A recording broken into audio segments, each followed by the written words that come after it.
Test, test. Is that coming through on there? Well, but it's clear.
evening, everyone.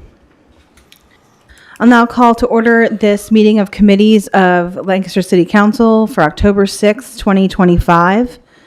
Mr. Harris, would you please begin with the roll call of members? Yes, Madam President. Mr. Med. Here. Mr. Arroyo. Here. Mr. Cleese. Here. Ms. Craig. Ms. Diaz. Here. Mr. Hirsch. Here. And President Beke. Here. Councilor Craig is excused this evening. A few reminders and announcements at the top of the meeting. First, ask that you please silence your phones and devices if you haven't done so already. This meeting and its participants are being recorded. Thank you for bearing with us as we work through some new audio challenges with a new system. So there will be some growing pains, and thank you for adapting with us. One of those is that we are taking this committee meeting from the dais, just because we're still working on the wireless microphones.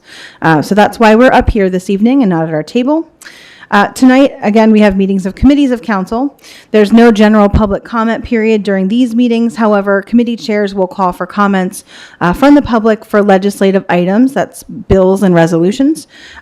Comments are limited to 3 minutes per speaker, and you must begin with your name and your block of residence for our meeting record. To keep time during those comments, I will use my light. It will be green when the speaker begins. It will blink yellow when there is a minute remaining, and then blink red when 3 minutes has been exhausted. Councilors, we'll move to the approval of our September 2nd, 2025 committee meeting minutes. Motion to approve. Second. Again. We have a motion and a second. Councilors, any comments on the minutes? Hearing none, Mr. Harris. Mr. Med. Aye. Mr. Arroyo. Aye. Mr. Cleese. Aye. Ms. Diaz. Mr. Hirsch. Aye. And President Beke. Aye. Right, that will take us to the Personnel Committee meeting, turning it over to Councilor Calixte. Thank you, Madam President. The Personnel Committee has 4 items on the agenda for tonight. The first item is the nomination of Theodore Griffiths for appointment to the Planning Commission. And Mr. Griffiths was expected to attend the meeting tonight, but unfortunately for unforeseen circumstances, he cannot attend the meeting tonight in order to tell us his thoughts about his nomination. So we expect him to attend the next meeting on October 14th. And so we move to the second item, which is the nomination of Heidi Shirk for reappointment to the Planning Commission. Ms. Shirk currently serves on the board but her term has expired. So she's willing to be reappointed to continue to serve on the board. With that, I'll open up for comments or questions from the committee and members of council. Hearing none, any questions or comments from the public?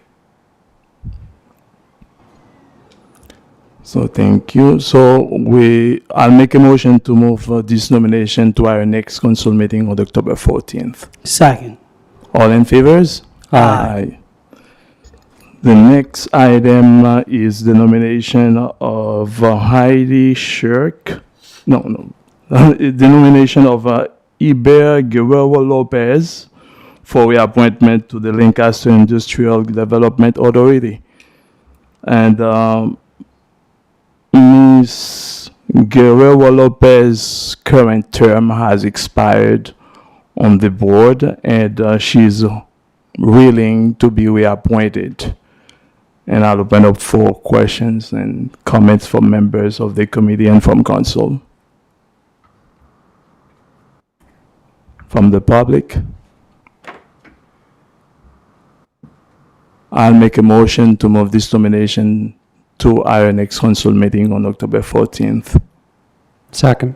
All in favors? Aye. And the last item is the nomination of Darcy Pollack for reappointment to the Lancaster County Convention Center Authority. And Mr. Pollack has been serving on the board for quite some time, and his term has expired, and he has expressed his interest in being reappointed. I'll open up for questions or comments from members of the committee and from council. From the public? I'll make a motion to move this nomination to our full council meeting on October 14th. Second. All in favors? Aye. So that concludes the Personnel Committee, Right. Madam President. Chair Calixte, I don't believe we made a motion on Theodore Griffith's nomination, and I feel that we should motion to move his nomination to our October 14th meeting. Okay, so I'll make a motion to move this nomination to the next council meeting on October 14th then. Second. All in favors? Aye. So that concludes the Personnel Committee, Madam President. Thank you very much, Councillor Calixte. We will look forward to seeing Mr. Griffiths. Well, we have met him previously during our Ethics Commission process. We'll look forward to seeing him in person at the next meeting. Next, we will move to the Finance Committee. Councillor Arroyo. Thank you, Council President. We have two items on the agenda for this evening's Finance Committee, Administration Bill number 11 and Administration Bill number 12. I would invite Director Campbell, who will be giving a budget overview presentation on the 2026 budget. Good evening, Director Campbell.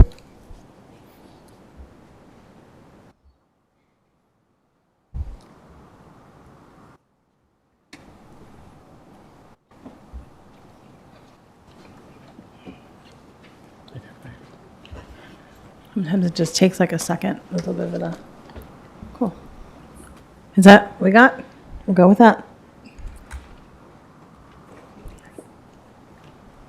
Are they both plugged in at the same time, and is that okay? Again, we're still learning a brand new system.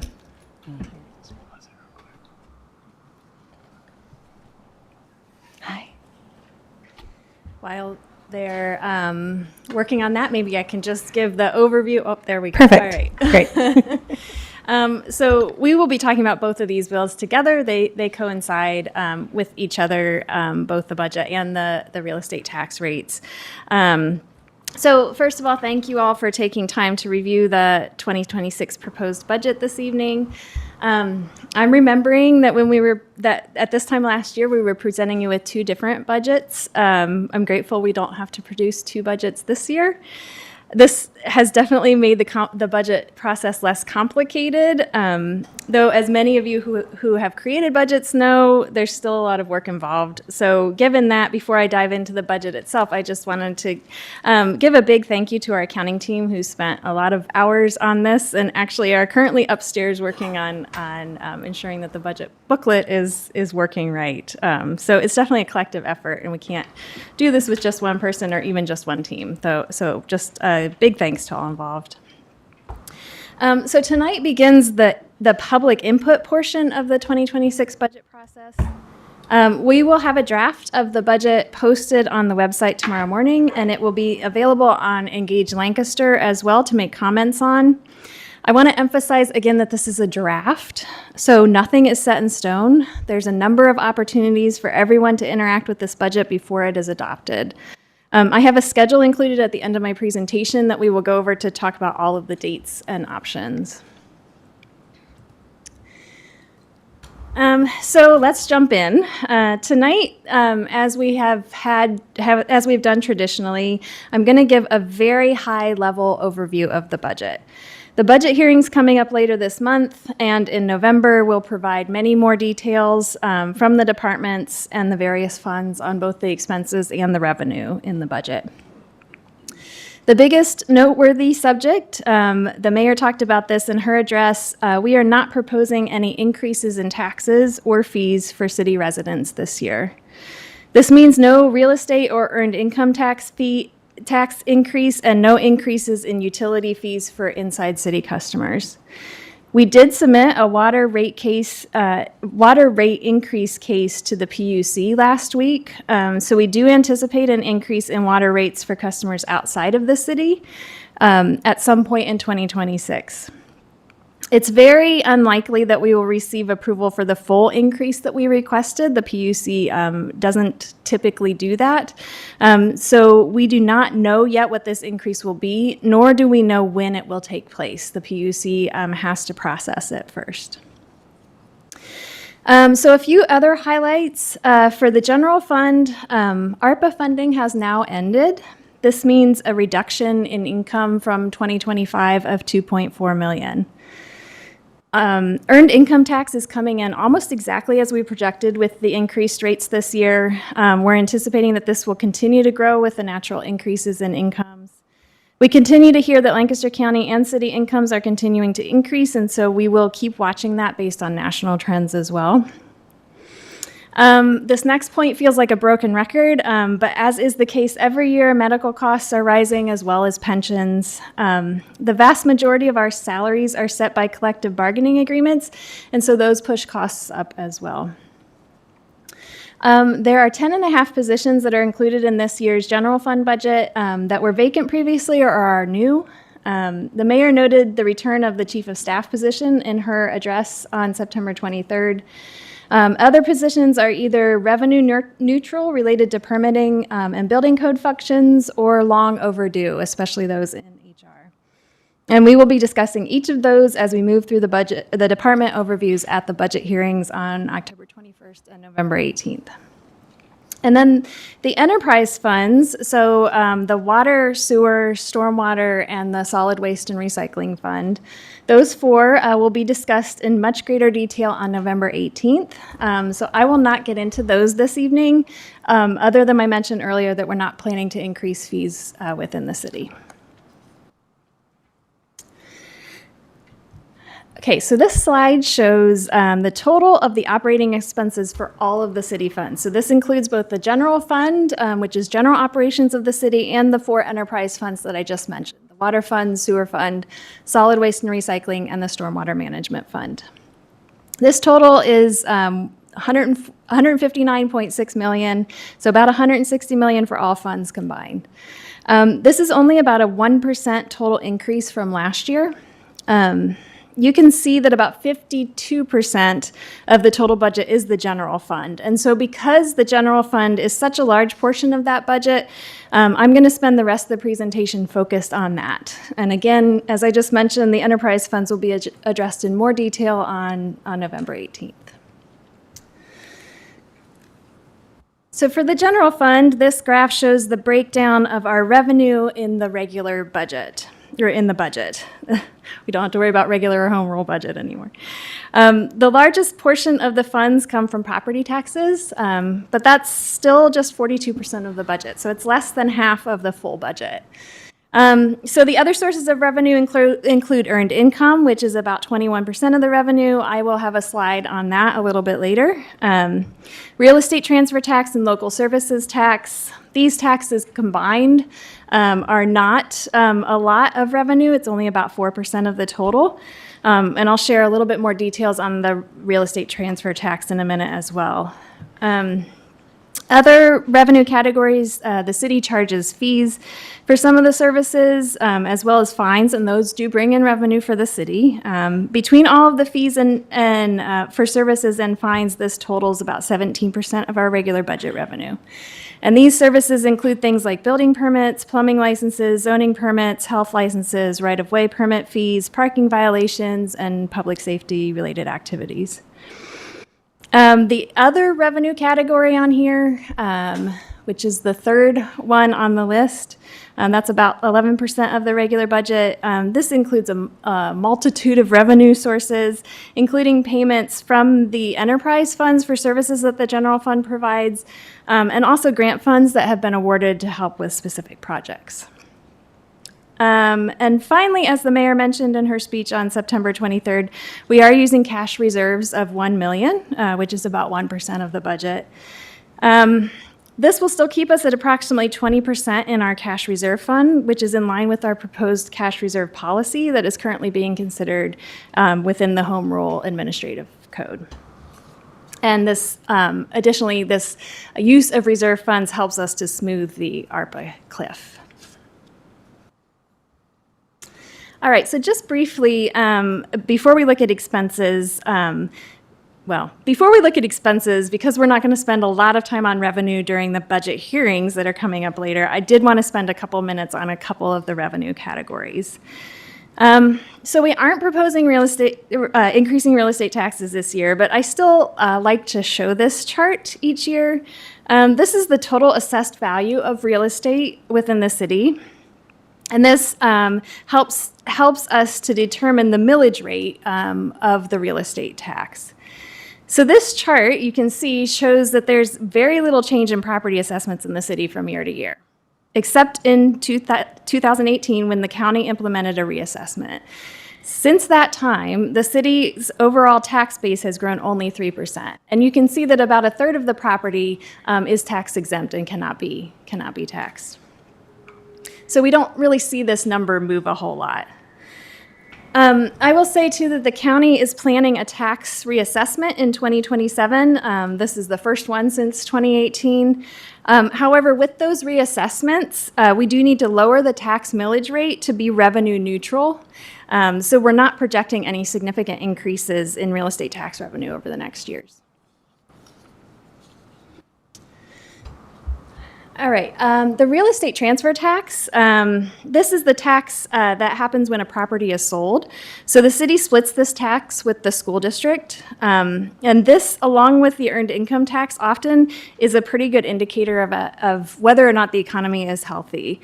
So the real estate tax tends to increase ever so slightly or stay the same in a healthy real estate market, and you can see that playing out generally. There's a few years in here with some anomalies that you can see, so I'll just mention those. In 2018, that's getting towards the beginning of this chart now, Park City was actually sold, so that contributed to almost half of the taxes in this category for that year. 21 and 22, as we all know, were periods of low mortgage interest rates and a high push for property sales and transfers. That was at a national level, so we saw that playing out here too. And then this year, 2025, we did see a jump because of the real estate selling for the data center, which pushed us over what we had budgeted. But we accounted for that anomaly in the budget for 2026. We're not anticipating that again, and so we've kept the budget the same as 2025. All right, on to earned income tax. So as you know, we increased the rate for our earned income tax last year. We spent quite a bit of time reviewing the impacts of this on the 2025 budget last year. Based on the research and the advice that we received, we included what I'll describe as a lag for when the increase would actually start. So though the increase actually started January 1st, we didn't assume in the budget that we would actually see the increase fully take effect until after the first quarter of the year. And as we have analyzed the income through the end of August this year, our budget appears to be on track for the actual income we are receiving. So that appears to be a good projection for the year. So in addition to the tax increase from last year, we continue to see a slight rise in income levels, which contributes to a natural increase in earned income tax income for the city. So over the past 10 years, that has averaged about 5%, give or take. And we're continuing to see that trend. We're watching the economy pretty closely, but we think this will continue into 2026. So if you look at this graph closely, if you like to crunch numbers, you will see that 2026 jumps more than 5% from 2025. And this is because we are including a full year of receiving the earned income tax at the current level now, as well as the natural income increase projections. So just wanted to say that all to make it clear that we're not projecting an increase in the tax rates. We're simply projecting that income increase because of those factors. All right, so now we're going to look a little bit at expenses. We have a couple of different graphs to show the expenses for the general fund tonight, and I wanted to just start with this one. We included this one for the first time last year, and I think it gives a pretty good idea of the breakdowns. So as you look at the breakdowns of the general fund expenses, our biggest expense categories are in public safety. This is always the case. It's a total of about 54% of our budget that goes to fire and police. These are shown on the bottom bar in red for police and the dark gray for fire. And last year, if you remember the many discussions about earned income tax in our home rule conversations, we showed you that property tax and earned income tax, so our two highest income or revenue bases only covered the police and fire expenses for the city, while all of those services required coverage from elsewhere. This chart shows that this is starting to change for the first time, thanks to the earned income tax increase. So property tax and earned income tax, because of this increase, now make up about 63% of the revenue budget. And while this doesn't nearly cover all of our services, it's a huge help as we have reached that cliff for ARPA in 2025 that I was talking about and are needing to increase support for some of the other services without ARPA funding. And then this is just a different version of looking at the expenses for the general fund. After public safety, the next largest category of general expenses is the category that we are now describing as supporting expenses. This holds pension, medical, and debt expenses, so it's about 15% of the total budget. This category also includes just a very small amount of funding for organizations like the library, Lancaster Rec, and LEMSA. But that amounts to about less than 5% of the total expenses for this category, so of that 15%. And then the other categories you can see here of the budget include the remaining departments. So CPED, the Community Planning and Economic Development, is at 7%, Administrative Services is at 10%, Public Works is at 12%, and Neighborhood Engagement comes in just under 2% of the full budget. The other two very tiny portions, totaling just over 1% of the budget together, include the mayor and solicitor's office and the elected work, so city council, city clerk, and the controller expenses. This is another slide that we created last year, and I thought it might be helpful to see again. This shows the difference in costs in our 4 categories of expenses in the general fund. So the largest increase in cost this year is in salaries. This is due to adding positions that I mentioned in the opening slide, as well as finally budgeting for a fully staffed police bureau. We haven't done this for a number of years, but thanks to some good recruiting efforts this year, we're feeling confident that we're going to be close to fully staffed next year. The next 3 slides I will move through fairly quickly, but they show a bit more detail about the supporting services, so medical, pension, and debt. These are, as I've been saying, very large drivers of cost increases for us, so I just wanted to show these briefly. This is the medical expenses for the city. This is showing all funds, so it does include enterprise funds in this budget as well. Year over year, medical costs have increased an average of 4.5% since 2016. Saw some bigger jumps in 2021 and 2022 after COVID, but then some leveling out in 2023, jumped again in 2024, and some slighter lower increases in 25 and 26. We are self-insured, so these numbers are results of much analysis, but they are also still projections. We watch these numbers pretty closely to ensure that they're staying in line with what we have projected. And additionally, I will say the fact that we're self-insured has helped to keep these costs down. They're not rising as much as other organizations are seeing. However, we are still embarking on a pretty big project reviewing these costs in 2026, which we're hopeful will have positive results on costs in 2027 and beyond, while still ensuring that we're providing a top level of healthcare benefits to our employees. So I will be talking more about that on October 21st in my admin services presentation as well.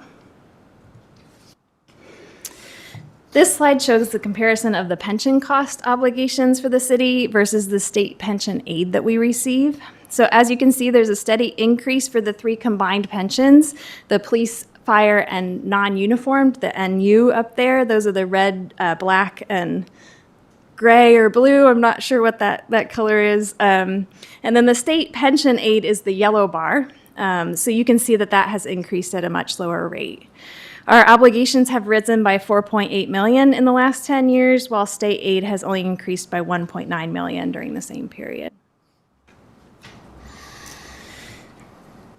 I don't think I showed this slide last year, so I wanted to pull this out again. This is the general fund debt service. And as you can see, debt did jump in 2024 because of the 2022 bond payments. Some of the larger projects in that bond were the creation of the Parks Master Plan, the Police department had some window replacements and other renovations that were partially covered by a grant, but we needed some capital funding as well. And then some of the costs of the Welcome Center renovations that weren't funded by the grants we needed as well. It also included much of the bike lane work that's been completed throughout the city, again, in conjunction with some grants for that work. I did want to note just one thing that's not on this slide that's relevant to this slide. In the next slide, you'll see an increase in 2027 for debt service as I show these 10-year projections. This jump accounts for the 2025 bond payments starting, the ones that were approved this year. These projects have been included in the capital plan that was approved a couple of weeks ago, and some of those major projects, again, just include the work to implement the new Master Parks plan, some of the work of implementing Vision Zero, renovations needed for the Operations Center, and other things that you have seen in that capital plan. And because we now have a capital plan, we'll be reporting on these projections much more regularly, quarterly actually, and you'll see the capital budget debt servicing projections start to show up in the operating expense projections as well. All right, and as a final slide regarding the numbers, I want to show the projections over the next 10 years. So this is very much projections. It's 10 years, so it's hard to say that this is not set in stone by any means. But this is, at this time, assuming no additional tax increases. So this is not including any sort of real estate or earned income tax increases. Again, these are very much projections. I wanted to point out that even with increased debt payments for the 2025 bond, which were not included in the projections from last year that we were working on, our fund balance, which is the cash reserve, the bottom line there, remains at 15% through 2029, while increasing other expenses based on salary increases, medical, pension, et cetera. So our goal is to keep, and you'll see this in the policy, is to keep the cash reserve between 15 and 20%, ideally on the higher end of that.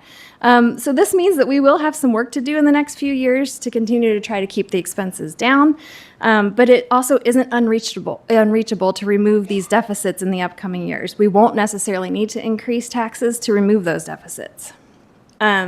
The projection, if you recall, looked much bleaker last year when we were showing what would happen without an earned income tax increase in 2025. So I'm still feeling very positive that we can continue to work to eliminate some of these deficits through some of the efficiencies that we're building now, and to ensure that we're continuing to provide, necessary services without continuing to increase taxes. And finally, before I stop for questions, I did want to ensure that you have the full budget schedule for any sort of input, so from council or from the public. We had a different budget process last year because we were voting on home rule, and we have a different budget process this year because the home rule charter is now in effect. So we will post the draft of the budget online tomorrow. And it will be available for review starting tomorrow through the time of adoption. Budget questions and comments can be posted on Engage Lancaster anytime before December 1st, and we will respond to them on Engage Lancaster, and we will also respond at one of the various meetings listed here as we get them, so as they come in. And instead of having a full Saturday budget hearing this year, as we've done in the past, we're dividing that into 2 evenings, as I've been mentioning. So the first one is on October 21st, and that'll include details from the departments that you see here: Administrative Services, CPED, Fire, and Police. The second will be held on November 18th, with the list included here for that date. So the Mayor's Office, Solicitor's Office, and elected officials, Neighborhood Engagement, Public Works, and then the utility funds or all of the enterprise funds. And again, I'll answer any questions that come through the Engage Lancaster platform at both of those sessions. Then the first reading of the budget ordinance and the real estate tax ordinance will be November 25th, with the second following at the next regular council meeting, which is December 9th. And in between those, I'm available to answer any final questions at the Finance Committee meeting on Monday, December 1st. And I will stop there. Great. Thank you, Director Campbell, for the presentation, and appreciate you and your team's hard work. As Mayor Sirachi mentioned in the previous meeting, this is the earliest we've ever had a budget presentation, so very grateful for the hard work. I'll open it up to the Finance Committee for any questions or comments. Full Council? Councilor Hirsch? Thank you. Thank you, Director Campbell, for the detailed presentation. Look forward to getting into these numbers a little further. I have a very brief question, which is just what is the status of the financial statement audit for 2024? Yeah, it's taking longer than we expected, but we expect it to be done by the end of October. Wonderful. Thank you. Councilor Ahmed? Thank you, Mr. Vice President, and thank you, Director Campbell, for the presentation. I just had two questions. First, with the projections, with some upcoming deficits and some upcoming depletions of fund balances, what are some ways that the administration is going to be keeping the increase in expenses year over year down to avoid a tax increase? Yeah, it's a great question.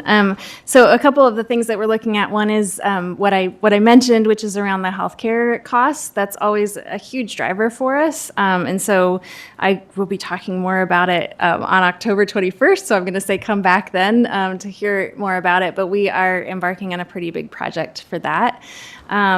And the other piece is that we have been including some new technology, which costs some upfront, but we're hoping that that also helps us to improve efficiencies down the road. Thank you. And my final question was regarding the earned income tax. I know there was a previous discussion about an exemption and what that would look like, and the option for council to have maybe a different way we could allot those funds towards a program that benefits low-income residents. Is there any update on that, or should we suspect that in the next meeting as well? I would look to council to give some suggestions for that, but I think we're open to looking at that in the budget. So. And I think that there are some other opportunities for funding the critical repair program that council has expressed interest in. We are having some internal conversations about what that amount might need to look like in order to sustain the program year over year. And we'll be coming back to council with further information in the I'm not exactly sure what meeting, but sometime in November or December. Thank you. So this current budget as presented does not account for those lost revenues? The lost revenues? If there was an exemption, I'm like... No, because that, I believe at the presentation that we had, it was demonstrated that effectively that it would cost more to administer than the benefit would provide for. And so, no, there is no, this budget does not contemplate any reduction in earned income tax revenues as it relates to that exemption. However, we do not want to drop the thread of the conversation related to the critical repair program. And as you know, we have allocated some ARPA funds into that, and that has really bolstered that program over time. And I think that there's continued interest from council, is what I understand, to seek additional funding for that particular program. So we will be talking about that, but outside of the budget. Thank you. And yeah, that was my question. The total dollars, not as much of whatever program it may be, but the total dollars being recognized in the budget. Yes, thank you. Thank you, That Councilor. concludes my questions. Thank you. And thank you, Director Campbell. Thank you, Councilor Ahmed. And just to add to that, I have had conversations with Director Campbell around coming back to council before the end of the year to discuss the tax exemption again. So in a future date, we'll have another presentation regarding the logistics of a tax exemption and some potentially other ideas. As Director Campbell mentioned, this budget is not final. There are still opportunities to make some changes. So look forward to hearing some of those ideas as we move forward. Council President. Thank you. Director Campbell, the 10-year projection page, so we've seen this again and again and again. And this year we have, the revenue also includes greater earned income tax. So in the past, these projections have always assumed that there's no change. So real estate or property taxes were flat. I'm assuming that also means that these projections mean that the earned income tax is flat, so it doesn't change, or does this assume the 5% growth, or is it assume essentially no growth from here? It assumes, I believe this is a 3% growth. We Great. didn't want to put 5% in, but it does assume a slight growth. So like a conservative amount of growth, but not necessarily what we've seen for that category, Correct. Well, or that we correct. believe we'll see for that Though category. it- As I was mentioning last year, it compounds a little bit because we have increased the fee. Sure. Or the tax rate this year. So it's gonna show a higher Got it. amount in the budget. Thank you for helping me understand that.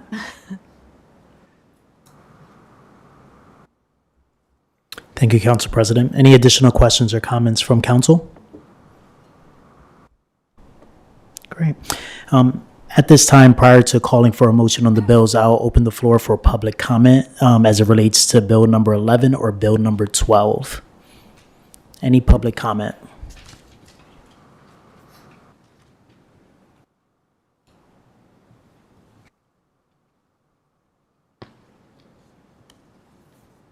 And you may just need to turn that on. Great, thank you.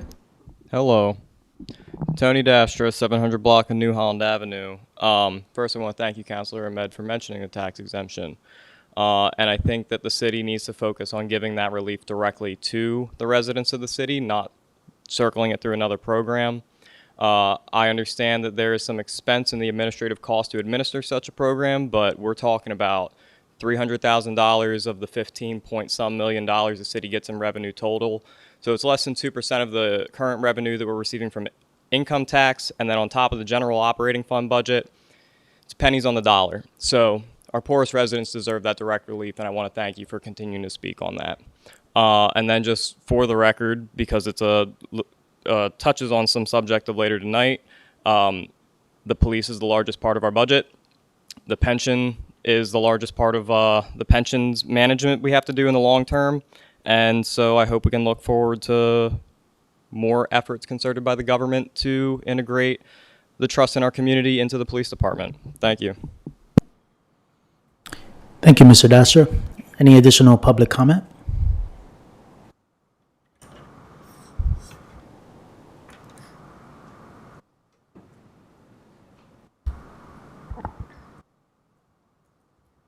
Good evening. Good evening, Jessica Lopez. You might have to turn it on there. All right, Jessica Lopez, Lancaster City resident.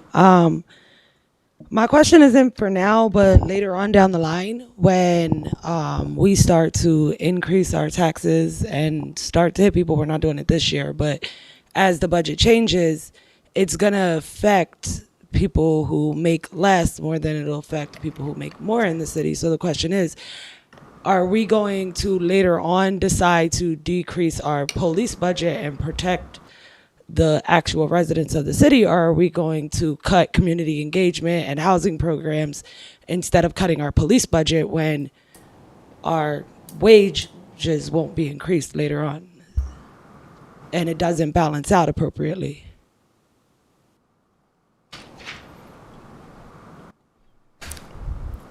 Happy to try to answer that, Director Campbell. Yeah.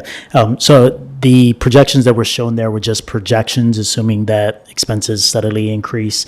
Every year, council is tasked with passing the budget. So we will go through this process every year and have to either make tough decisions if needed to cut expenses, or based on revenues, maybe not have to cut expenses. And that's understandable, but the question is the council actually going to make those tough decisions and cut the police budget instead of cutting the services that help our community? Yeah, that would be dependent on that council. Councilor Royo? Yep, Council President. Just to speak to that question, I will say that we have done a staffing study for the police and have decreased the number of officers that we've budgeted for by a pretty significant amount this year. So I will say that we have taken those steps to make sure we're right-sized, and I think that demonstrates the city's commitment to making sure that we're doing that continually in the future. So whatever right-size may mean, we have looked at that, and I would hope that future councils and administrations would continue to do that. All right, thank you. Any additional public comment?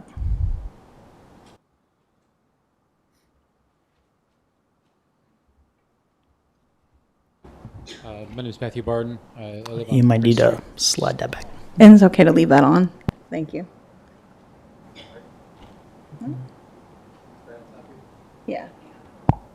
There it goes. Should be good. Yep. Thank you.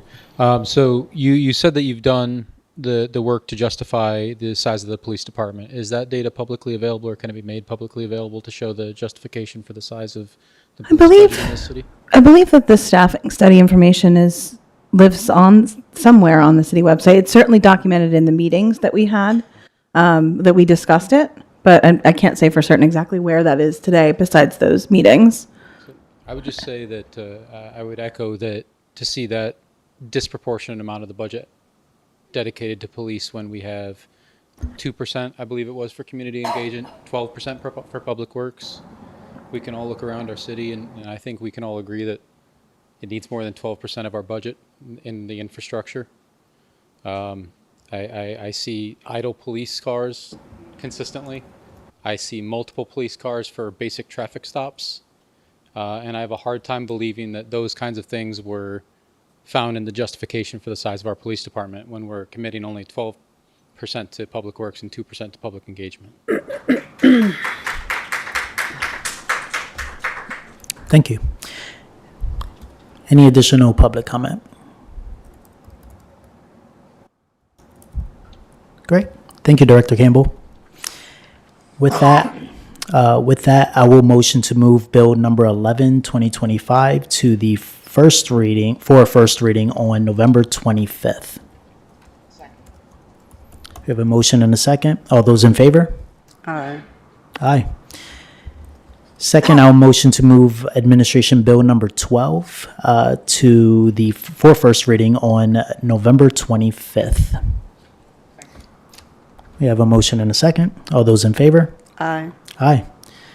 That concludes the Finance Committee, Council President. Thank you very much, Councilor Arroyo.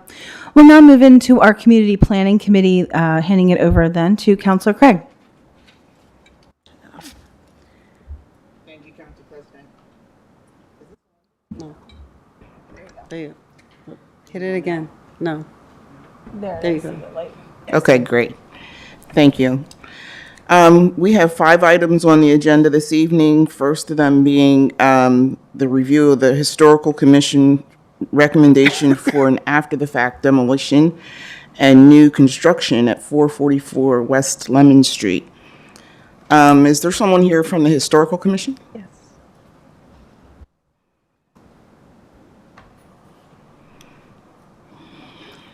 That's fine.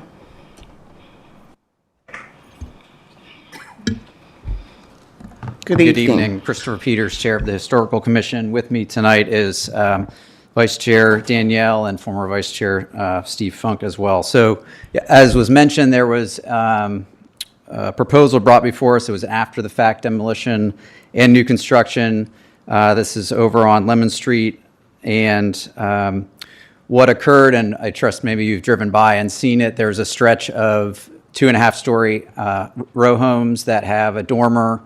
There's 13 in a row, and in fact, on those couple blocks, there's some continuity there with 14 in a row and even more on that street. So what happened is the gable roof was removed, dormer was removed, and a new, basically, third floor was constructed. We did not see this until last month after it was constructed. So we're recommending to the City Council to deny certificate of appropriateness, and we based it on Secretary of Interior Standards 2.5 and 9. If you don't mind, I'll read just a couple quotes there.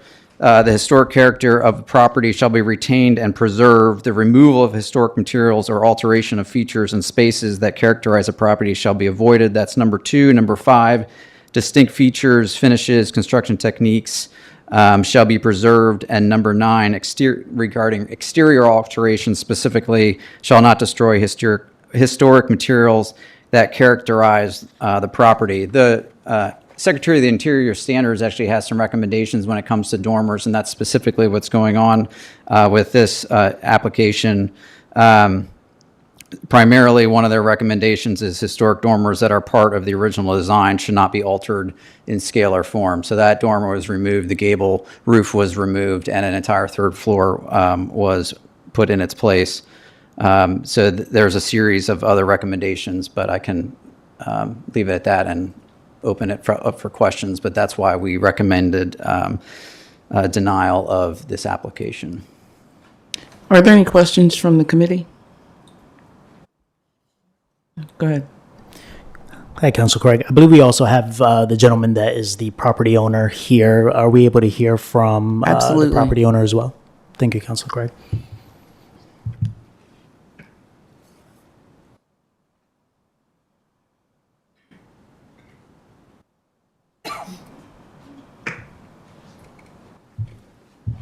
Hi, my name is Nathan Charles. I currently live on 425 North Prince Street.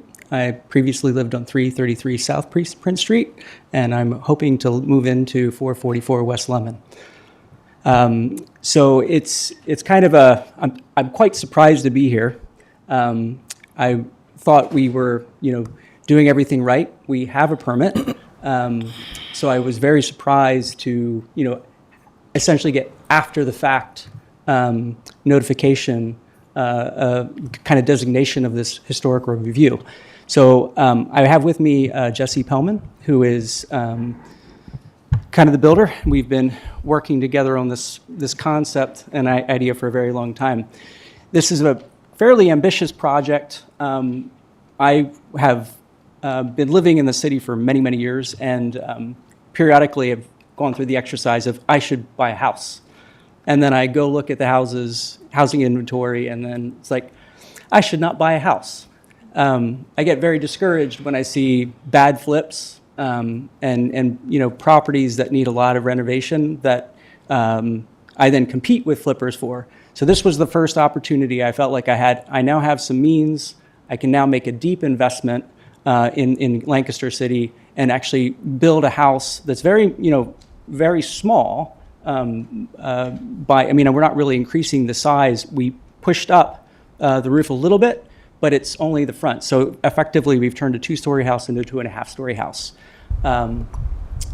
And so this is a very typical city dwelling. And the hope is to this will be the first house in Lancaster County that will meet the passive house standard. Jesse, do you want to add a few comments? My name's Jesse Pellman. I run Longview Structures. Our shop is on 400 block of South Prince Street. We do quite a bit of work in town. And would also sort of say, first off, thank you to all of you for engaging in conversations. One of the goals of this project is precisely to engage and to create dialogue around what housing can be, most specifically what housing in urban environments, in infill, and what the reutilization of existing housing stock could look like. So just for the sake of our sort of records keeping and our analysis of how we got to this point, Nate alluded to being somewhat surprised to being here. We submitted a permit application, as we do for all of our projects, along with building elevations, floor plans, and a very short narrative of what the project was going to entail. We had multiple back and forth with city staff, including the inspector who was doing the plan review at the time. Had follow-up conversation with zoning, specifically as it related to, at that time, what was a proposed roof deck on the Lemon Street facade. There were 3D models that were associated with the permit submittal that showed what we were doing, along with the extensive energy modeling that we were pursuing. So the after-the-fact characterization, while I fully acknowledge we are now evaluating a completely built-out structure that is effectively from the exterior done, it was in no way intended to be, nor was it an after-the-fact submittal. We then followed up as the plan was developing, as we were in process, and as we were doing deep energy modeling. We resubmitted plans and elevations that represent the current as-built condition to the city and to the city inspectors for additional review and for comment. And receiving none and following through with site inspections, we carried on with our work, with the work as it had been permitted and authorized by the city. So that's our background. It is not necessarily an after the fact, in so much as we were trying to skirt or get around this opportunity. As I mentioned, we are looking for dialogue and for community and interaction. One of the reasons that we have ended with the design that is currently up for debate is, as Nathan referenced, our desire to reach a passive house certification, which is an energy metric, just an exceptionally miserly energy requirement for performance. It is one of the most stringent building standards and requirements that exists. There are currently none in the area that meet it. There are specifically none in the area that meet it in an urban retrofit common wall application that we are attempting to undertake. So the decision-making process and matrix that we entered into was robust, it was intentional, and it was thorough. And we did our best to try to engage with city officials as we initiated the process and as it's gone throughout. So one of the pieces that has come up for debate is how we hyper-insulate and provide for future housing what a basically zero energy house in the city can look like. And one of the demands is insulation. So I'll get a little technical. Please interrupt me, ask questions at any point. But the existing dormer in question was a vinyl-clad, vinyl-sided dormer with what we call cheek walls that were about 1.5 inches thick of no insulation and wood only. The window in question was already replaced with a vinyl window. There was no wood millwork. The back roof of this structure had already been removed. The stairs and access were non-code compliant, unsafe, and the roof was structurally unsound. Not that it was uninhabitable, not that it was way outside the bounds of normal city housing stock, but this, I want to just set the character, was not a particularly architecturally historic property in so much as the materials that were removed were of high value, either monetarily or necessarily architecturally. I do absolutely agree with the Historic Commission that we did interrupt the block. So I will not dispute or try to counter the argument that we did break the continuity of a 14 dormer stretch. Again, part of what we were looking to do is start dialogue. So I have a crew there that works every day, and there's hardly a day that goes by where somebody doesn't stop and say, what's happening? I've never seen this. Tell me about the project that's going on. We've hosted regional events that is also looking for the future of housing, how we can do housing in Lancaster well, properly, efficiently. So while we are in conflict with the Historic Commission's report, we got here somewhat unintentionally, but at the same time, we got here very much on purpose because we made a decision based on what we believe represents a possibility for moving forward. And the architecture style of how we do that on the next one is certainly up for debate. And had we gone through the process or been directed through the process at the initial plan submittal, or if the city had requested additional feedback or information, we would have gladly engaged at that time. So happy to do that now. I've talked a lot at you. I really, truly do want to have this primarily be conversation and dialogue, but I want it to be understood in the context that this was a fully permitted, fully green lighted city project that we are doing with the best intention of both city block, city future, and housing in mind. So the characterization of after the fact, I bristle a little bit. And I also just want to characterize that we did not, the vast majority of my company's work isn't historic preservation. So, we fall into these camps where the world of preservation is inherently one of the most responsible and sustainable ways to build. Part of the driver for this project was, can we take that same mentality and push the envelope to this next level of potential development? And can we get to one of the highest certifications that's out there in a Lancaster City home, rather than, it's much easier out in a cornfield. We learned that today during some testing. It's a very difficult, very stringent project that we're trying to. Thank you. So you said, you mentioned that you've been a contractor in Lancaster City for quite a while. Yep. And it never dawned on you to maybe go before the Historical Commission or check with the Historical Commission, because a large portion of our city is historical. Absolutely. And we routinely run into Suzanne. We looked at where this property was. It's an eclectic block. It's outside of the Harb. All of these played into Nate's desire to purchase the home. And I don't want to, we submit a lot of permits. we are very much under the guidance of city permit clerk and city permit offices to follow their leading in their guidance. We are often, I can tell you anecdotal stories where we conflict with guidance because all of the code books are guidelines open to interpretation. So I view my role as submitting all of the information at hand and then having that disseminated properly to the folks who need to review it and who need to stamp it and who need to certify it. And we do that to the best of our ability. So we never withhold information. We present it all out there for review, and then we respond accordingly. Okay, thank you so much for the information. My primary concern is that, there wasn't any thought of considering going to the Historical Commission or the Historical Review Board to, to look over your plans for the property. And, since you yourself said that you've been a contractor in Lancaster City for the longest time, it would stand to reason that we might want to do that before we move forward. And that was part of the reason we actually did the follow-up plan submission midway through. So we did go back, we called in and said, hey, who wants to see the plan review? We were directed to give it to the inspector who was going to be doing the plan reviews. That's where we sent it. And so, yeah, I acknowledge that it did not make it to Suzanne.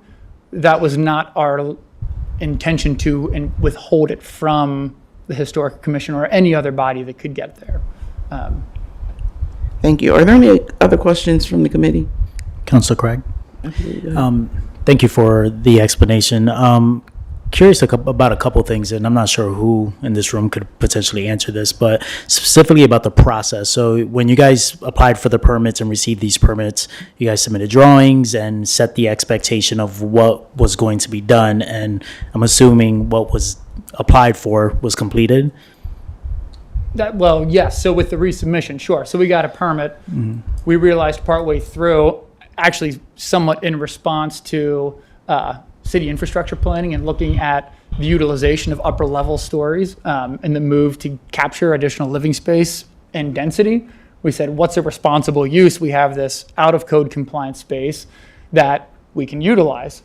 And partly as a reaction to that, decided to enlarge that third floor and then resubmitted plans and elevations showing existing conditions, the initial plan that had been submitted, and the revised plan that showed the new projections and elevations. So it did come back through for review to the city. Gotcha. And at that point, the permit was approved with after the resubmission? The permit had already been approved prior to that, and we resubmitted and said, is there anything that we need to do with this? And got no response. And so we continued and have had inspections. Okay. Yeah, I think for me personally, Councilor Craig, I think just from a process standpoint, I have questions around if a permit was issued with the expectation of this project happening in the way that it happened, what happens with the after the fact determination? So if the project's already completed, what happens now if council were not to approve this to move forward? Maybe that's a general question for someone else to answer as well. Yeah, Mr. Funk.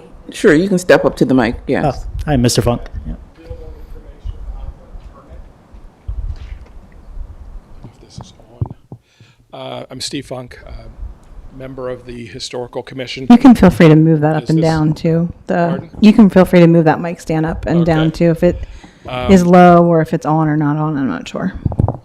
There it goes. Yeah. Great. Okay. Regarding the permit, I don't know if you've all seen a permit application. It includes boxes that you check that describe the different types of work that may occur under the permit. I assume the applicant filled out the permit application. They failed to check the box for demolition or addition. And then the permit was actually listed as a permit for interior renovation. That's why it wasn't flagged and sent to the Historical Commission first. I'm hesitant to assign blame to that, especially because no one from the building department is here to state their position. But there were some problems with the application and with the permit that was issued for interior renovation only, and this obviously was not interior renovation.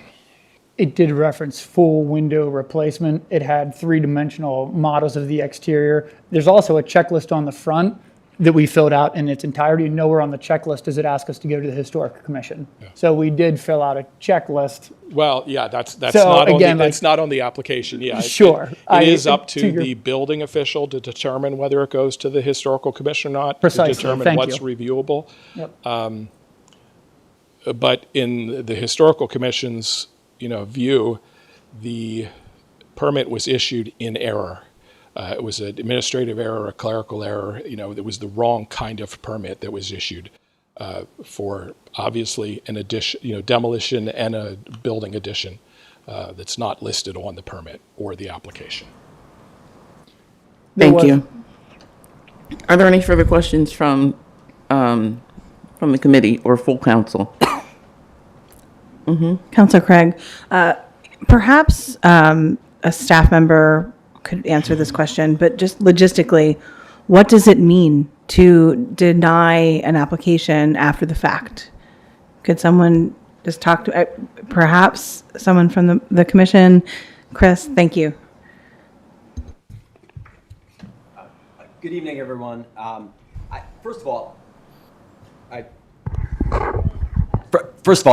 I would like to say this is always a bad situation when we have construction that was done in error. I do agree with Mr. Funk that there was an administrative error that was involved in this situation. We're also taking a closer look at how exactly this occurred. I do think there were some abnormalities with the application itself. We're going to take a closer look at that. I also have emails from as early as June where this problem was flagged among staff, and I believe that it may have been raised with the applicant. They can speak to this, but as early as August. So I'm very confused about why the work continued after that point. I would also, I'm going to check on this, but I would take a little bit of issue with what Mr. Funk said. We do have protocols internally to try to make sure that we flag when something needs to be reviewed by the Historical Commission. However, it's the responsibility of the property owner to determine if they need to go before the Historical Commission. And unfortunately, even if a building permit has been issued in error, that does not necessarily absolve the applicant of needing to get that approval. So I really feel bad for this situation that work has occurred and money has been spent. Again, we try to avoid that at all costs. At the same time, this is a very egregious example of abuse of, not abuse, I'm sorry, of being out of character with the historical architecture on the block. I really appreciate what these gentlemen are trying to do from a green design standpoint, but that sustainable design can be done within the confines of good historical architecture and good historical design. I think one of the things that I would like to share with you all is a photo of the building, the construction, if you have not seen it yet. It is unfortunately, it really does make a huge impact on the block. I'm happy to do some additional analysis for you all with respect to what happened with the permit process, but I think that there are also policy precedent questions here and significant historic architectural loss on this block if this were to stand. Thank you. Thank you, Director Delph. Speaking to the Historical Commission right now, is there a resolution?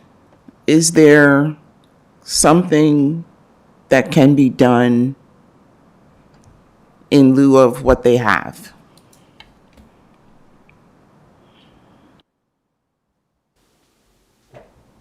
I guess I'll say we're tasked to review applications, whether they meet the Secretary of the Interior standards and the design standards, and we're not really tasked with providing design solutions or recommendations at this point in time, and I would find that pretty difficult at this with this application. Thank you. Yeah. Are there any further questions from council as a whole? Councilor Ahmed. Thank you, Councilor Craig. And I guess my only question would be to Councilor Craig's point, and given this is after the fact, are they expected to return it to its original state?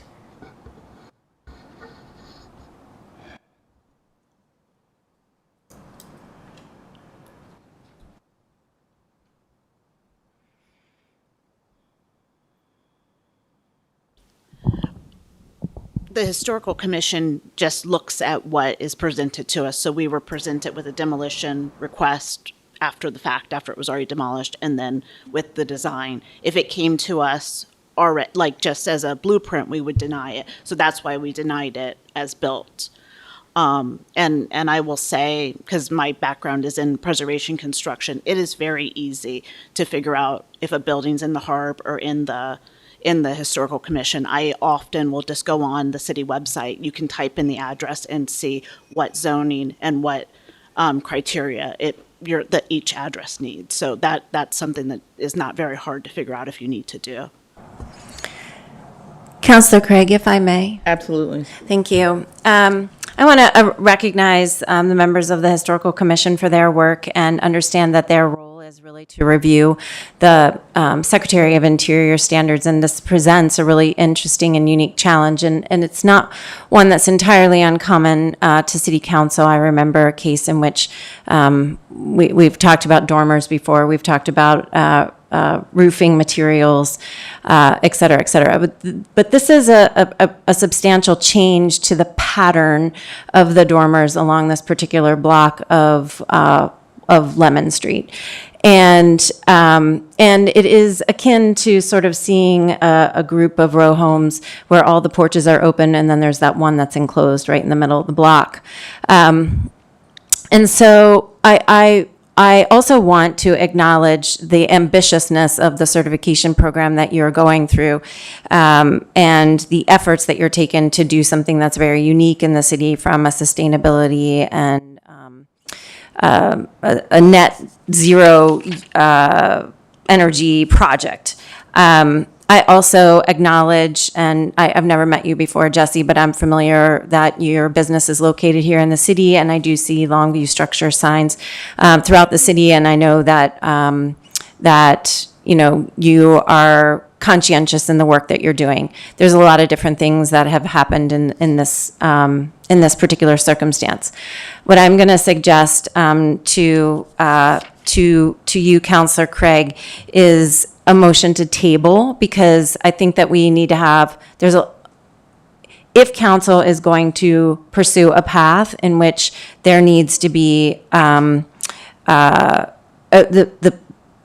roof, the dormer needs to be returned to its original intention. There are procedures, I believe, as it relates to the affordability, and an applicant can share that information with council in terms of what the cost estimates are and have more information from which to make a decision. I would also say that it's important for council to consider, the internal operations of how this, in terms of the permit review and so on. And so I will be following up with our internal department as well.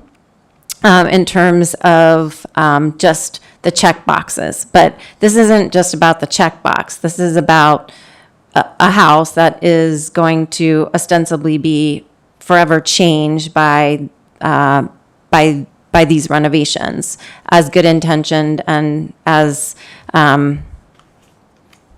forward thinking that they are in terms of what you're trying to accomplish. So that's my recommendation.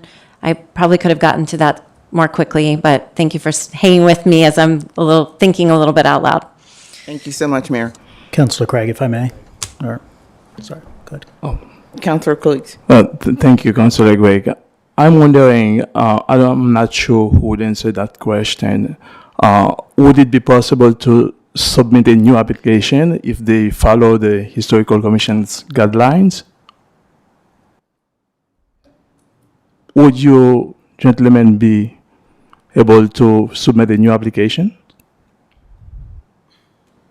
We could submit a new application. One of the difficulties is we're done. I would just go back to the comment why work continued. Work has not continued since we were notified of the issue. So in August, we were given permission to continue and carry on with interior work and non-visible work. We have not done anything on that front Lemon Street facing side. So again, we are doing our best to comply with the information that we were receiving from the city. The what I would say potential difficulty in the new application is the decisions that we've made as part of this project are not easily undoable from either just a logistical standpoint or a financial standpoint. The window that in question that faces Lemon Street is imported from Austria. It is not a run-of-the-mill window. It is a deep investment in what good future housing is going to look like in terms of technology. So we can argue the architecture, we can argue the aesthetic all day long, but the difficulty will be how we go backwards and still use the appropriate technology to meet these needs. So we could certainly resubmit. It would represent significant time and financial impacts to the client. And if we have to, it's an active work site. So we were hoping to be able to continue forward. The city has made us aware that previously they said we can continue interior work, but we were just notified that when we tried to schedule an interior inspection, that they would not inspect until after this meeting. So we have a unoccupied city house sitting mid-construction here as well, which is, again represents a both time and finance constraint to the client. Yeah, but it's also important to follow the Historical Commission's recommendations in order to preserve the historical aspects of the city's infrastructure. Mm-hmm. And again, I do not dispute that. I look at how we got to the eclectic block that this is, where across the way we have distinctly different architecture. On the bookends of the corner blocks, it's an entirely different vernacular. If you turn the corner, we work on a property on Lancaster Avenue that's a church that's now a residence. It's a hyper-modern interior. I think part of the beauty of a living, vibrant city is the diversity in the block. And so while I do fully acknowledge the loss of the repeating pattern of the dormer, I would again couch it in that there was not particular significance to it as an individual. Certainly to the block as a whole, I would love to look at that as an opportunity. And if we need to, do a better job of education and inviting people to participate in that conversation, that's, one of the goals that we are looking to do here, is to make this be something. And it won't be for everybody's taste, some like Victorian houses, some colonial shaker. I think that I would recommend Councilor Gregg to table this for now until you guys and the Historical Commissions find a common ground on that. Thank you. Thank you. Yeah, go ahead. Thank you, Councilor Craig. I just want to make a comment because this is a very interesting situation that we're in. So, one, I want to be empathetic to the fact that it was mentioned that a clerical error was made. So I have, it's a little frustrating to feel that we're going to put the onus on a property owner or a resident to have to correct that when it was something on our process that potentially could have prevented this.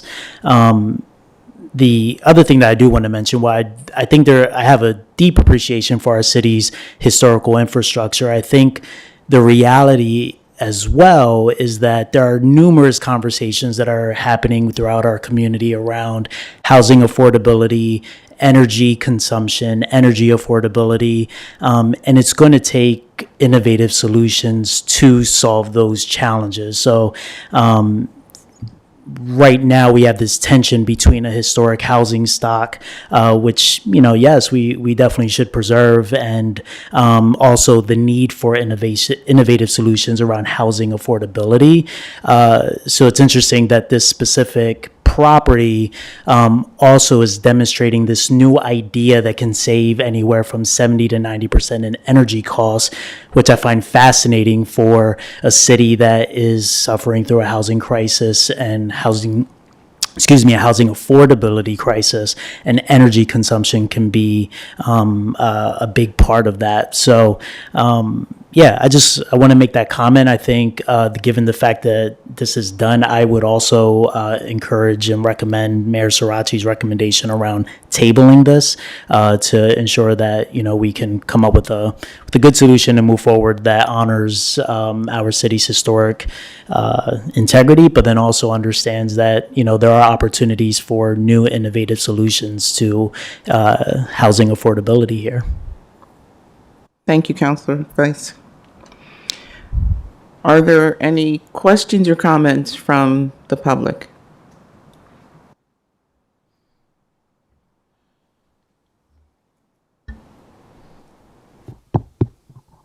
This is on? Okay. It's actually at my level.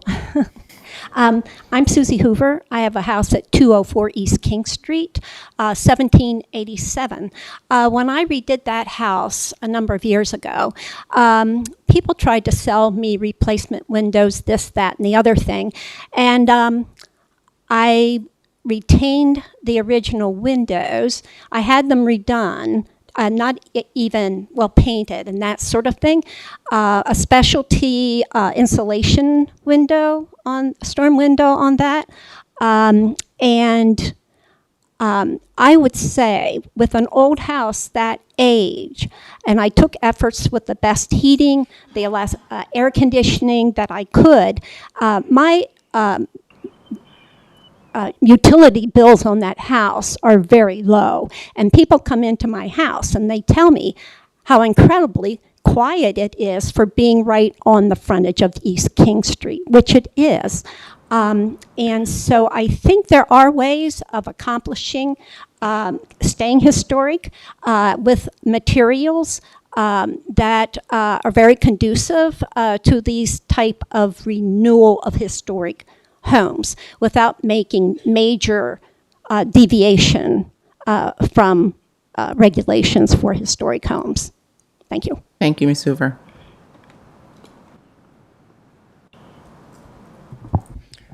Tony Dastra, 700 block of New Holland Avenue. I don't think the city's process failed them here. As Mr. Funk pointed out, and I get it, it was a check mark, but right now we're living in a country where people are being deported over check marks on forms.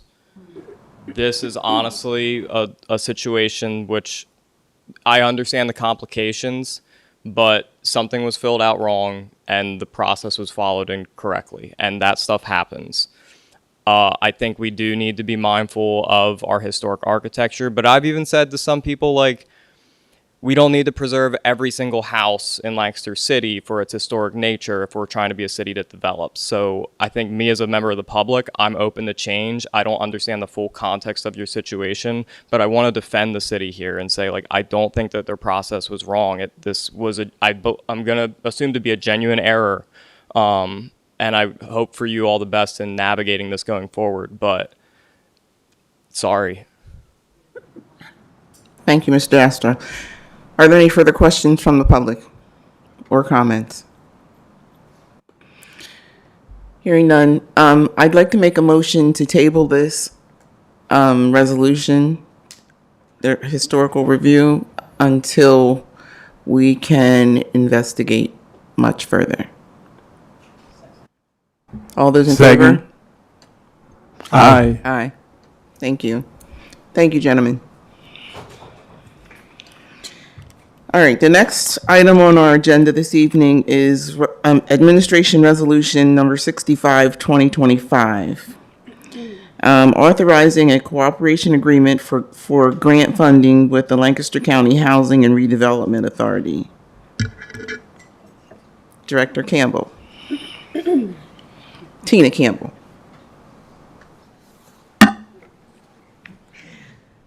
I promise I will not talk as long as I did when I was up here before. But this is a required agreement from the Pennsylvania Office of the Budget for the Redevelopment Assistance Capital Program Grant, or RACP. This is a grant that the Redevelopment Authority, the Lancaster County Redevelopment Authority, was awarded for the reconstruction that's happening at the former Redmond site at 800 South Queen Street. For RACP grants, a municipality or a municipal authority must apply for the funding. So even if it is a community benefit organization or a developer, it must go through a municipality or a municipal authority. Generally, the municipality where the organization is located or where the project is located will apply. But in this case, and in other cases too, the city has asked Lancaster County Redevelopment Authority to apply just based on capacity to do those applications. So the grant application was awarded by the Office of the Budget, the Pennsylvania Office of the Budget, back in 2023, I believe. And because the host municipality, so the host municipality of the project, in this case us, we were not the applicant, the Office of the Budget requires a cooperative agreement between the applicant and the municipal authority that's doing the project, or that's working with the grant. So it's basically an agreement that should the authority not do what they're supposed to do to ensure prompt payment of the grant to the organization that's supposed to be receiving it, the city needs to work with the authority to ensure that that payment goes where it should be going. It doesn't obligate us to actually pay funds or really indeed incur any financial transactions, even a pass-through transaction. So it's no financial transactions for the city. We've signed this agreement for a few other grants. Most recently was last year for the LGH expansion, which has been completed. We've never needed to enforce or do anything with this agreement. The authority is very well versed in managing RACP funding. They handle a lot more than we do each year for the county. Thank you, Director Campbell. Are there any questions about this resolution from the committee? No? No. Questions or comments from the public? Hearing none, I'll make a motion to move Resolution 65 to full council on the 14th. Second. Okay. All those in favor? Aye. Aye. Thank you. The next item on our agenda this evening is Resolution 66. And I'm noticing that 66 and 67 are local shares accounts. Is it okay if we do them together? We might? We do. Okay. All right. Authorizing the application to local shares account program by Tenfold. Hi, my name is Dan Mesher. I'm the director of TLC, which stands for Transitional Living Center. It's a program of Tenfold operating out of 105 East King Street, currently off-site during renovation. Dan, I'm sorry. You may need to hit that button to turn your mic on. You're very good at projecting, but That's it. Thank you. All right, great. I'm here on behalf of Tenfold requesting $100,000 from the local shares account to purchase a 15-passenger van. This van will directly support client services in a number of ways.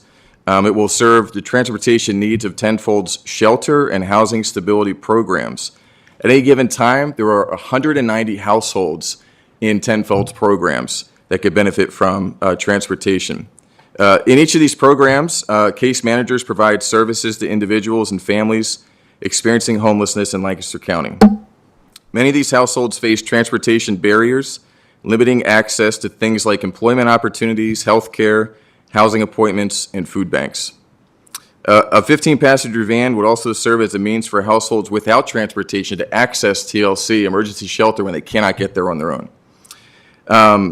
We also envision using this for logistical supports as well, moving supplies between different sites, and really to facilitate and building positive community and positive experiences among our case managers and clients and in the households themselves.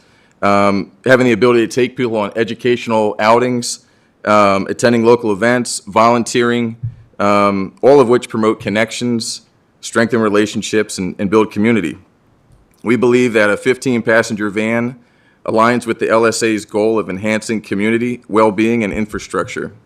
And it will allow Tenfold staff to safely and reliably transport clients to critical destinations, which we believe will shorten the length of time people experience homelessness.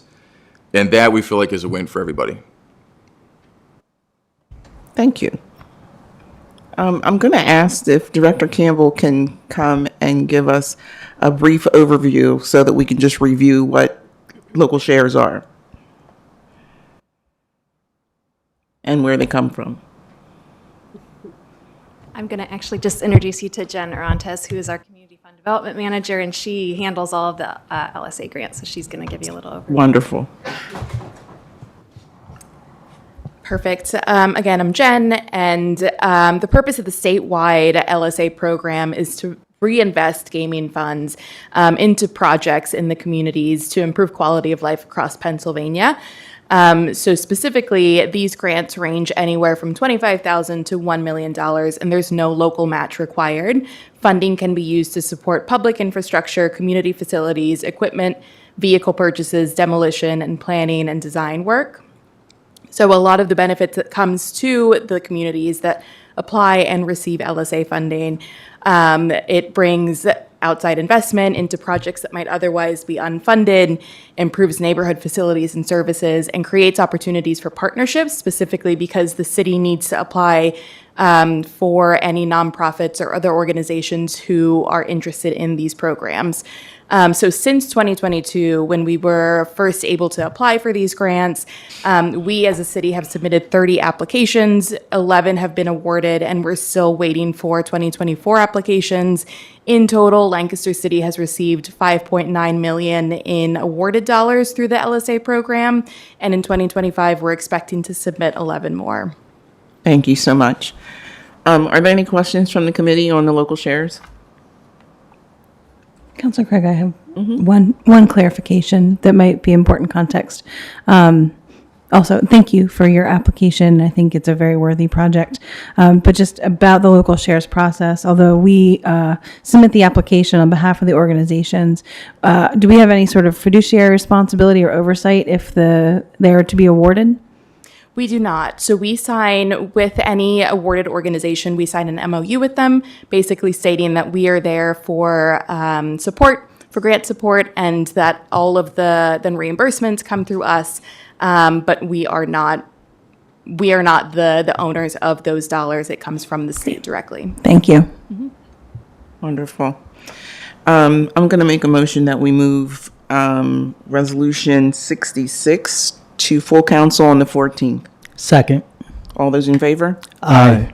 Thank you. Thank you. The next item on our agenda is Resolution 67, 2025, authorizing application to local shares account program by the YWCA. Good evening. Good evening. My name is Dana Clark. I'm actually the architect for the Y Forward renovations. I'm here on behalf of Stacy tonight. She wasn't able to make it, but I want to thank council and the mayor for allowing us this opportunity. This is, as you may know, a transformational project for the YWCA, their historic building, and quite honestly, that corner of the city. At this point, if you haven't been by recently, we're about 95% complete. If you're looking for a historic building with a facelift, go check out this one.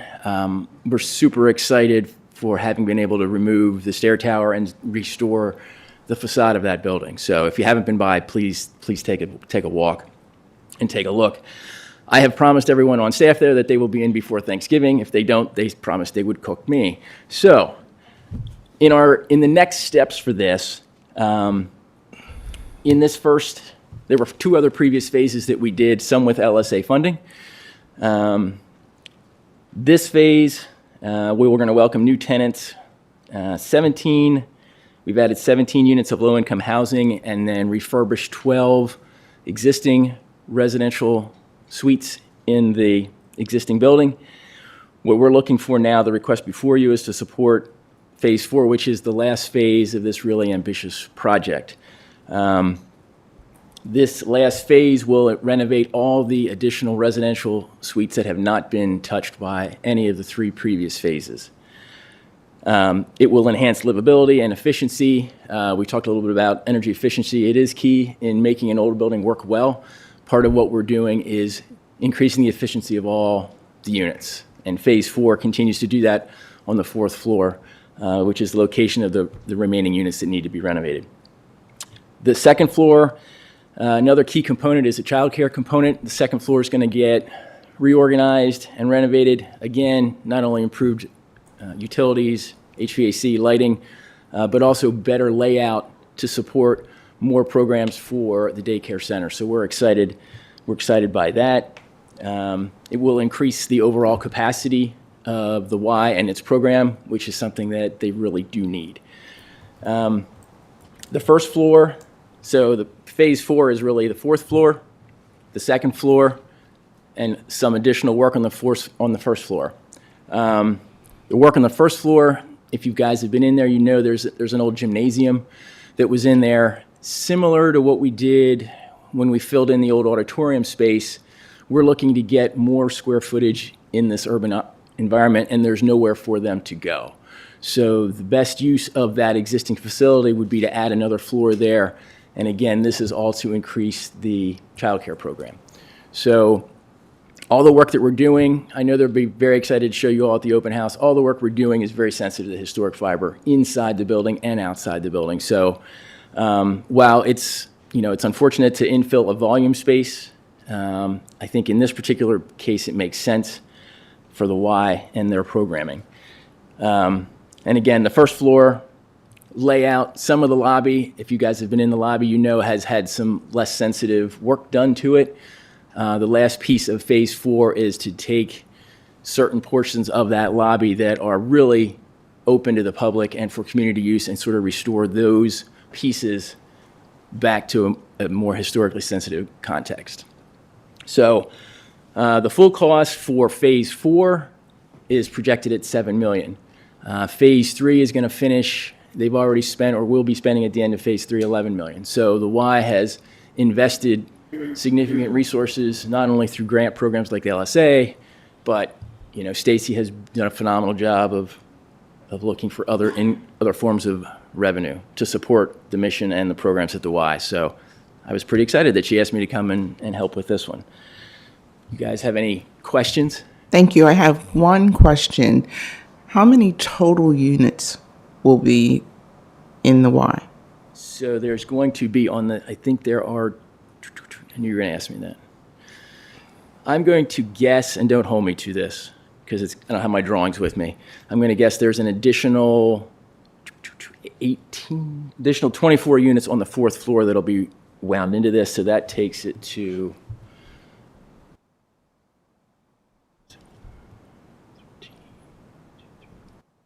52, 53. So, and they vary. There's all different types of units. So we have accessible units. We have essentially SRO units, which think of old style dorm rooms, right? Some have little kitchenettes inside. Some have their own bathrooms inside. Some use a shared facility. So I think they're trying to hit as many points of need as possible. And I think one of the ways to do that is if everyone has a great room that they can call their own, even if it has a shared restroom, if you go through this, you'll see the shared restrooms are really quite nice. So I think they're doing their best to expand the program and accommodate as many folks as need their help as possible. And they're doing it with all different types of unit configurations. Thank you so much. You're welcome. Are there any questions from the committee? Councilor Calix. Thank you, Councilor Gregg. Thank you for being here tonight. And what can you tell us about the timeline of this project? So the projection for phase 4? Yeah. Because phase 3 is, like I said, is due to finish in November of this year. Phase 4, this is one piece of a larger puzzle as it relates to funding.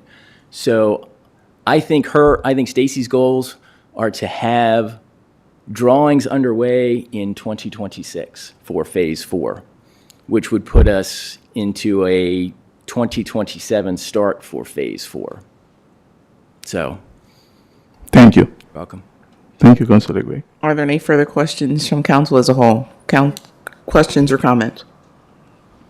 Councilor Diaz. Thank you, Councilor Craig. I just wanted to commend you.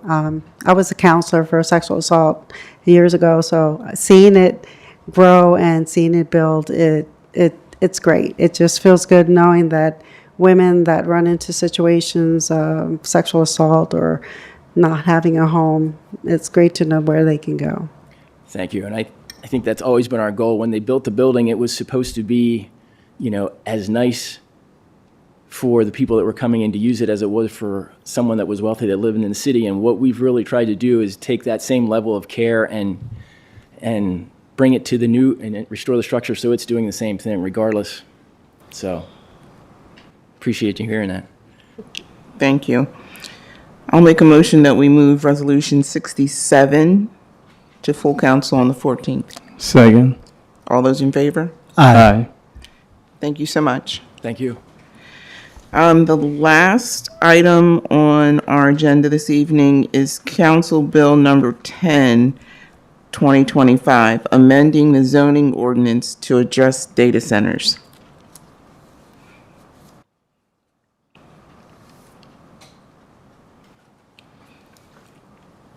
Good evening, all.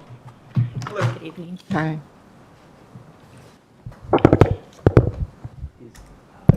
Connection. Yeah.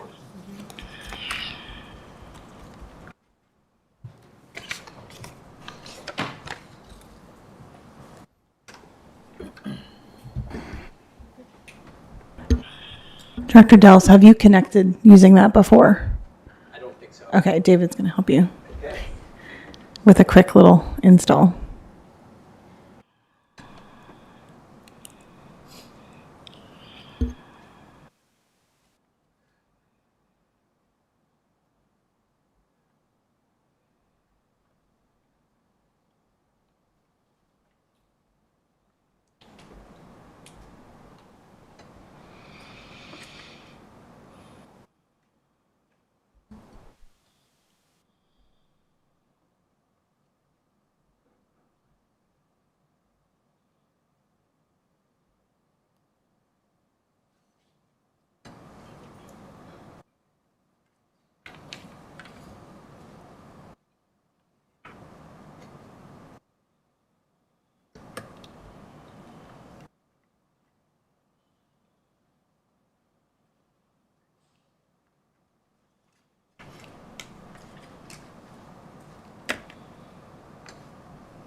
Don't forget to hit your button there.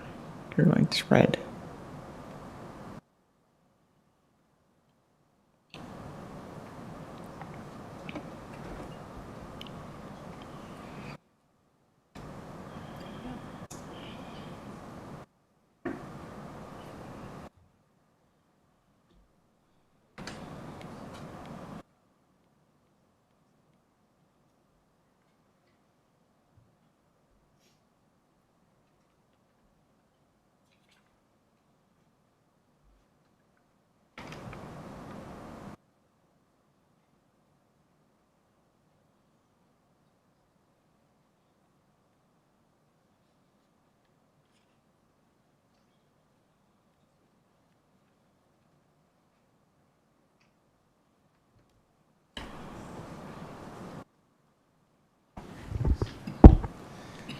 Oh, no.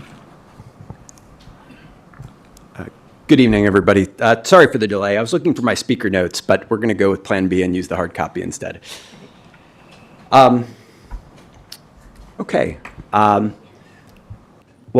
thank you for the opportunity to speak on this topic tonight. I know there's been a lot of interest in data centers overall, and particularly subject of zoning. First, I think all of you know me. I'm Chris Delfs. I'm the Director of Community Planning and Economic Development, but wanted to introduce myself again for public in the room as well. Also wanted to turn it over just for a moment so that Betsy can introduce herself as well. Good evening. I'm Betsy Logan. I'm the Planning Bureau Chief for the city. Okay. I think I'm going to do most of the talking, but Betsy's the technical expert here in a number of these areas, so she may assist with some parts of the presentation and answer questions as well. Okay, should we jump in? Absolutely. Good. Okay. Just wanted to start with where we've been. On August 26th, City Council directed staff and the Solicitor's Office to develop a zoning ordinance to specifically address data centers in the City of Lancaster. Our Chief Planner, Betsy, who you just met, and I have been working on the draft ordinance since that time in August in concert with our City Solicitor, and also we have outside land use counsel that we use for important matters such as these. During that time, we've researched best practices, we've spoken to experts, we've connected with other municipalities, and generally attempted to build our knowledge about data centers, both their challenges and their opportunities. Please note this is a first draft of the ordinance, which will undergo additional rounds of review and feedback.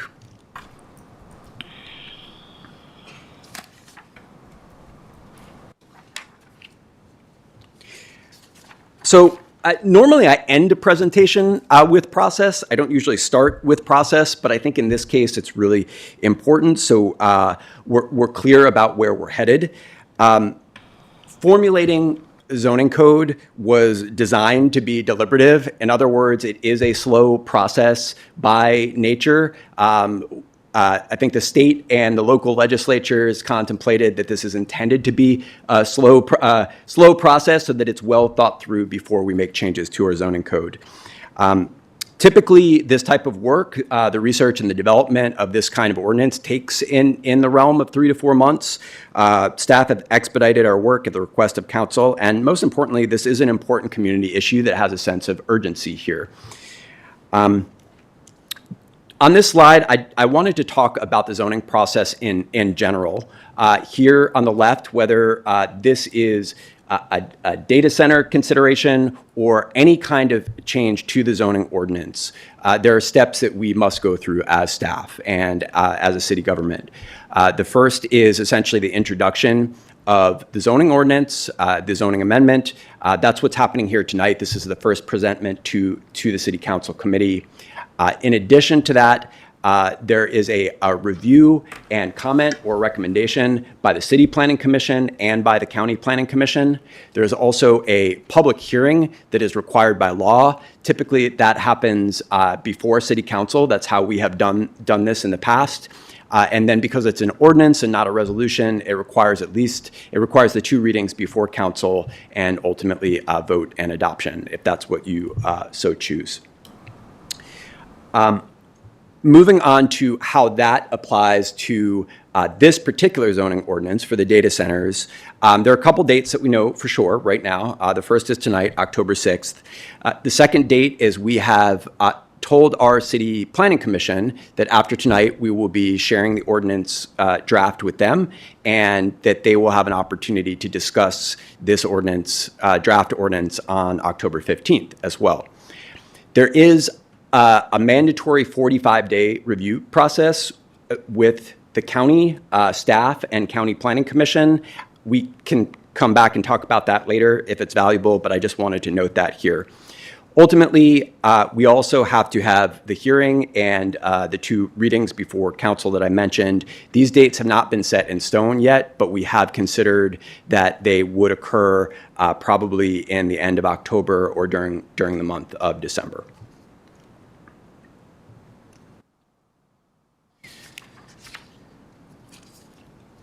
For the most part tonight, we're going to talk about data centers in general and how this zoning ordinance would impact data centers throughout the city.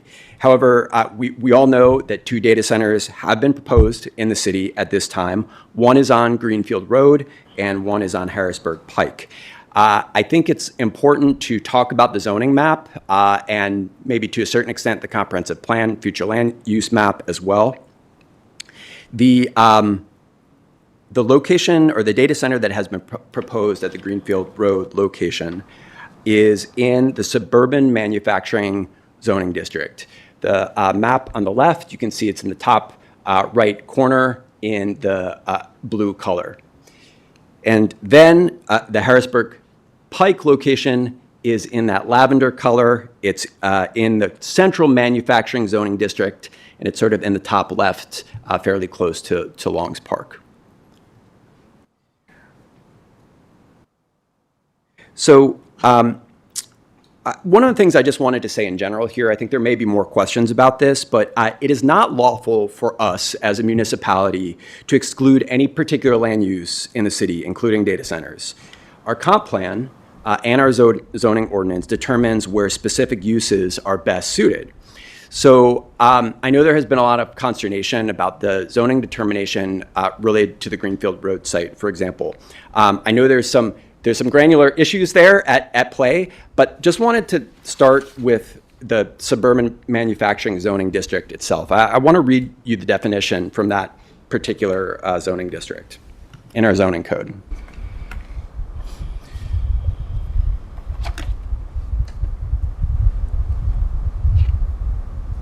Okay, so again, this is suburban manufacturing. There are not a lot of, this district does not cover a lot of land in the city, but this is where the 216 Greenfield Road is located.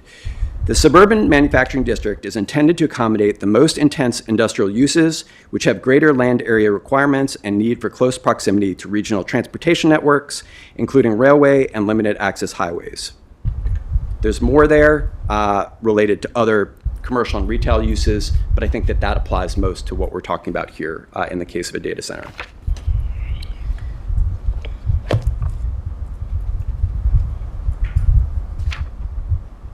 Okay.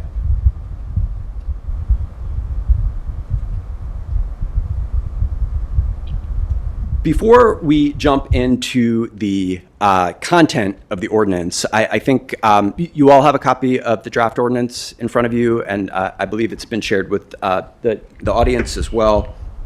And we'll get into some of the components of that ordinance shortly. I would like to acknowledge the work that community stakeholders have already done here. For example, we have read and incorporated ideas from example ordinances that were provided to us. Some time ago, Mr. Kenneth Weeks, who's one of our city planning commissioners, provided us some information. An example, we also took a look at the document that Mr. Arcolio provided to at the last city council meeting as well. And that, along with a lot of other resources that we've looked at, have gone into this process. I'm going to take the ordinance a piece at a time. We're not going to have time to go through every word or every section, but I do want to highlight parts of it because I think it will be helpful for the dialogue.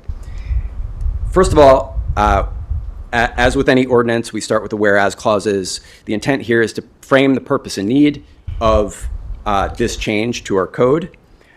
Section 1 is the definition of the data center. And this part is important, so we'll, thank you, I got it.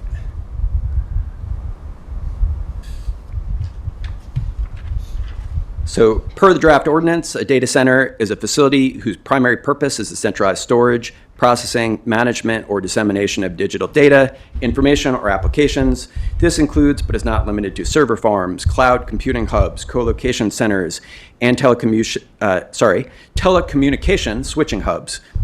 Data centers typically house large-scale computer systems and supporting infrastructure such as backup generators, cooling systems, and uninterruptible power supplies. A data center generally includes environmental controls such as air conditioning and fire suppression, redundant/backup power supplies, redundant data communications connections, and high security.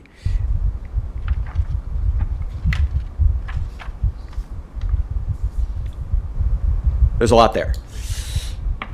So there's a lot to consider. And I wanted to read the definition because it's important as we consider how we're dealing with these different parts of what a data center actually is. In addition to that, the next part of the ordinance is related to the table of permitted uses.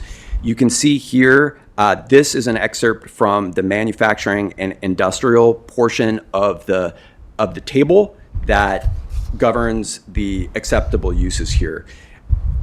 Essentially, what this is saying is that data centers would be prohibited or not allowed in any of the zoning districts throughout the city, with the exception of suburban manufacturing and central manufacturing.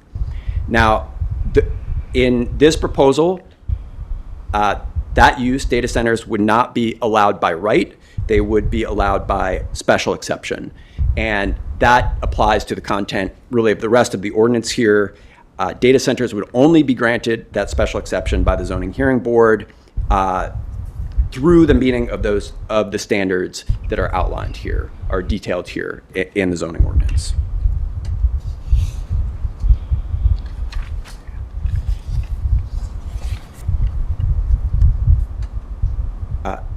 I know this is very dense, so I'm going to take a pause there. That was really the first introduction, framing of the data center ordinance before we start to get into more of the details related to the standards. Do council members have any questions at this time? Okay. So my question is related to the noise. Is there I know that they have decibels, levels, and I'm not sure the acoustic. I'm thinking that you would have 55 to 85 dBs.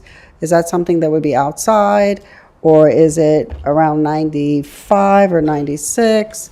Do you have what levels they'll be? Because I'm sure that those that live close by, especially the one on Harrisburg Pike especially, that they have mentioned the fact that they want to know how loud that is going to be. Yeah. Councilor Diaz, thank you for the question. And if you don't mind, I'm going to circle back to that very briefly. Before I jump into the noise category, I just wanted to call your attention to the slide that is up now. That is section 3 of the ordinance, and it includes all of these different topic areas. The first topic area is actually noise, and we can take some time to speak about that. I just wanted to show that this really represented the rest of the ordinance content here. Councilor Craig. Go ahead. Director Delfs, first things first. At your convenience, if you could please forward the slide deck to council, as we don't have access to our screens this evening. We don't. We haven't. We don't. But second, the definition of data center. Can you talk about how you arrived at that definition? Was it derived from other sources? Is it a common definition? How did we arrive at that? Yeah, it is a fairly common definition. We've been working with Lancaster County Planning Commission on getting ordinances that have been approved or in the process of being approved within the county. And so we utilize that ordinance as well as research that's been done, mostly in Virginia because they have so many. And they've really are kind of in their second or third round of updates to their ordinances to making sure they're addressing everything. Great, thank you.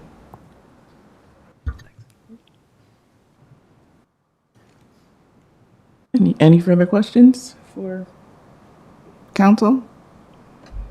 Proceed. I'm sorry, Council President, I just want to make sure I understood your request. Were you saying that you would like me to send it later on, or would you like me to forward it now? If perhaps, Betsy, if you have access to it, or I see, okay, Rebecca has it, that would be great. Okay. That way we could have it in real time. So, Okay. Perfect. Great. Yeah. Yep. Thank you. Okay, shall I keep rolling? Keep going. Okay, thank you.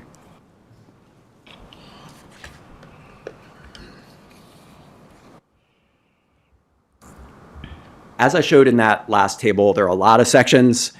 We're not going to go through each of those sections tonight, but I did want to call out a handful of those sections that we have heard a lot of concern from the public directly, both council meetings and through other avenues as well.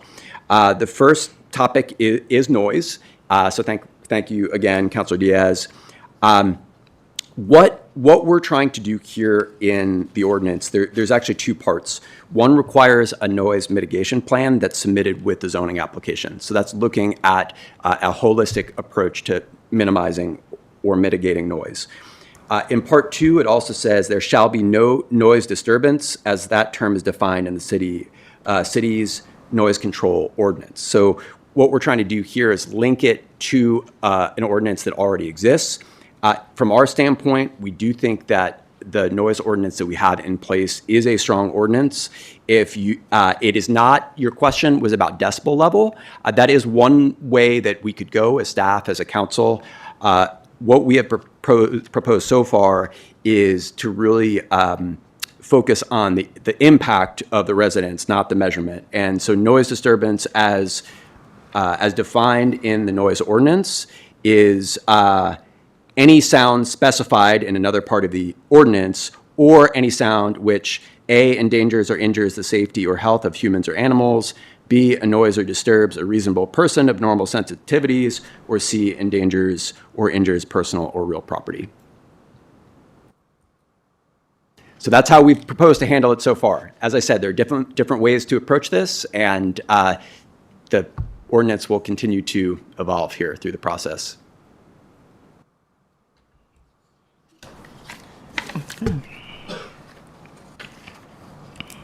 Going to the next topic here is air quality. That is section 3B. We have two parts here to the air quality section. Part 1 states that backup power equipment shall minimize air pollutant emissions and meet or exceed applicable state and federal laws regulating emissions. In the case that backup generators are used, EPA Tier 4 emission standards or equivalent must be achieved. Also, section B2, annual testing shall be performed and reports shall be provided to the city and other relevant state and federal agencies to ensure that data center equipment is performing as designed and emissions from the data center do not exceed allowable limits. One of the things to note here is that air quality is governed by a state process. It's a air quality permit that is managed by the Department of Environmental Protection. We can come back to that later in the presentation. The third item here on the slide is section C, energy use. And again, section C has two parts. Part 1, data centers shall make good faith efforts to maximize use of renewable and or clean energy for all electrical and cooling needs, either through on-site generation or verifiable power purchase agreements. Part 2, C2, an emergency management plan shall be submitted, an energy management plan shall be submitted with the zoning application detailing at a minimum annual electricity demand, what supply sources will be utilized, energy storage capacity, and efforts made to maximize use of renewable or clean energy. This is another area that we actually have discussed this one at length with our solicitor, and this is a difficult area to regulate through zoning law, through zoning ordinance. I think there's more to talk about here in terms of how we have discussed this issue with the developer, Carissa, and we'll, again, come back to that later. The last topic that I elected to call out here in the slide is section D, water utilization, and D part 1 states a water utilization report shall be submitted with the zoning application detailing at a minimum the total daily intake volume and sources of that water, discharge volumes and destinations, cooling system type and efficiency, and shall demonstrate compliance with the city's stormwater ordinances and regulations. One of the things that is also important to note here is that this water use is not governed by zoning alone. It is governed by a number of other city approvals, and as you may have seen in a recent Lancaster newspaper article, there are decisions that are made by the Susquehanna River Basin Commission related to how much water can be used for a particular project. One of the things that we've talked about here is making sure that we're not seeing water use grow beyond a certain level. And again, we'll come back to that.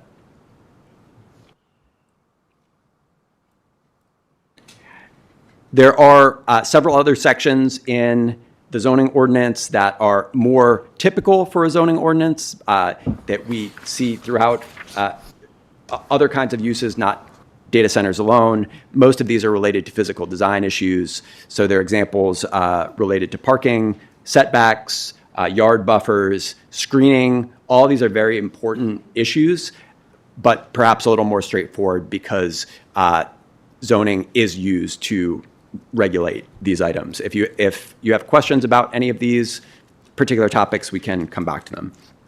And then last but not least, we have a couple sections at the end of the ordinance that are not necessarily physical design, but there are other priorities that we thought were important to include in the zoning ordinance. One is a requirement for an emergency management plan. That is section M. And then lastly, section N is related to community engagement. And that states that the developer of the data center shall hold a public informational meeting prior to any zoning hearing board or planning commission review. As you know, and as part of this process, you see there are a lot of opportunities for public to engage through a formal board or commission or city council. This is an additional requirement in addition to those processes.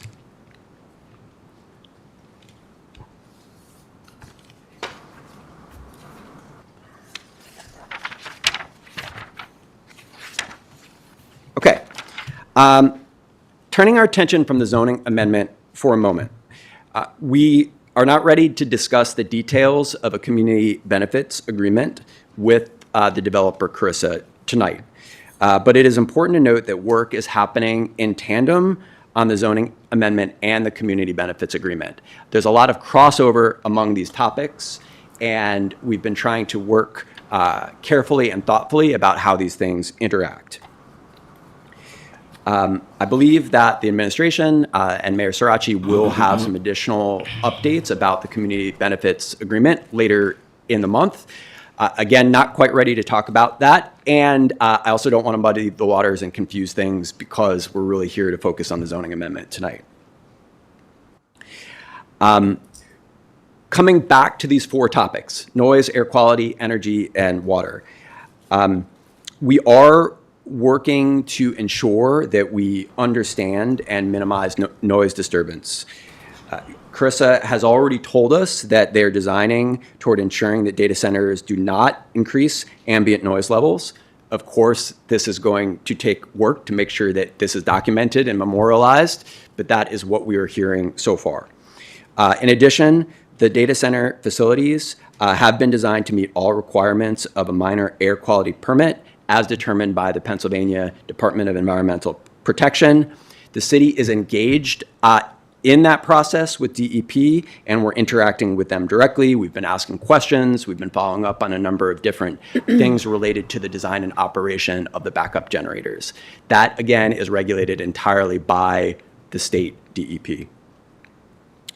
Although the city does play a role in serving as a party and providing our comments to DEP.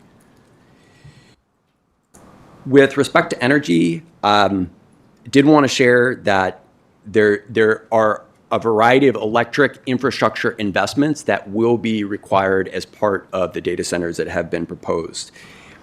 At this point, Carissa has been in conversation and negotiation with PPL and will be establishing which of those facilities will be paid for by Carissa. Essentially, the intent there is that Carissa will be covering the costs of any electrical power infrastructure that is directly serving their data centers. And in addition to that, there are potential benefits to strengthening the local power grid as well. Finally, with respect to the water utilization, as I mentioned before, there was a recent article about the Susquehanna River Basin Commission, and Carissa had reported to them, and they have reported to us, city administration, that they will be remaining under 20,000 gallons per day per data center campus. So there's a campus proposed at Greenfield Road again, and a campus proposed at Harrisburg Pike. Each of those, we've been told, will remain under 20,000 gallons. Again, this is all this is all based upon dialogue and conversation. What has to come next is related to documentation and the community benefits agreement. There are other topics and issues that would come in the CBA, but wanted to connect these topics from the zoning amendment to the CBA.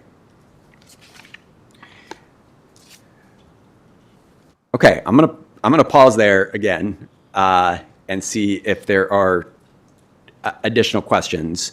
I do want to bring us back to the process, and again recognize that happy to answer any questions we have tonight, but it is very possible that the zoning amendment, the zoning ordinance amendment, may evolve through these other steps in the process as well. Great. Council President. Thank you. Director Delfs, under specifically water utilization, and perhaps this is similar to energy use and the noise, the way we've, the approach we're taking with this. Yes.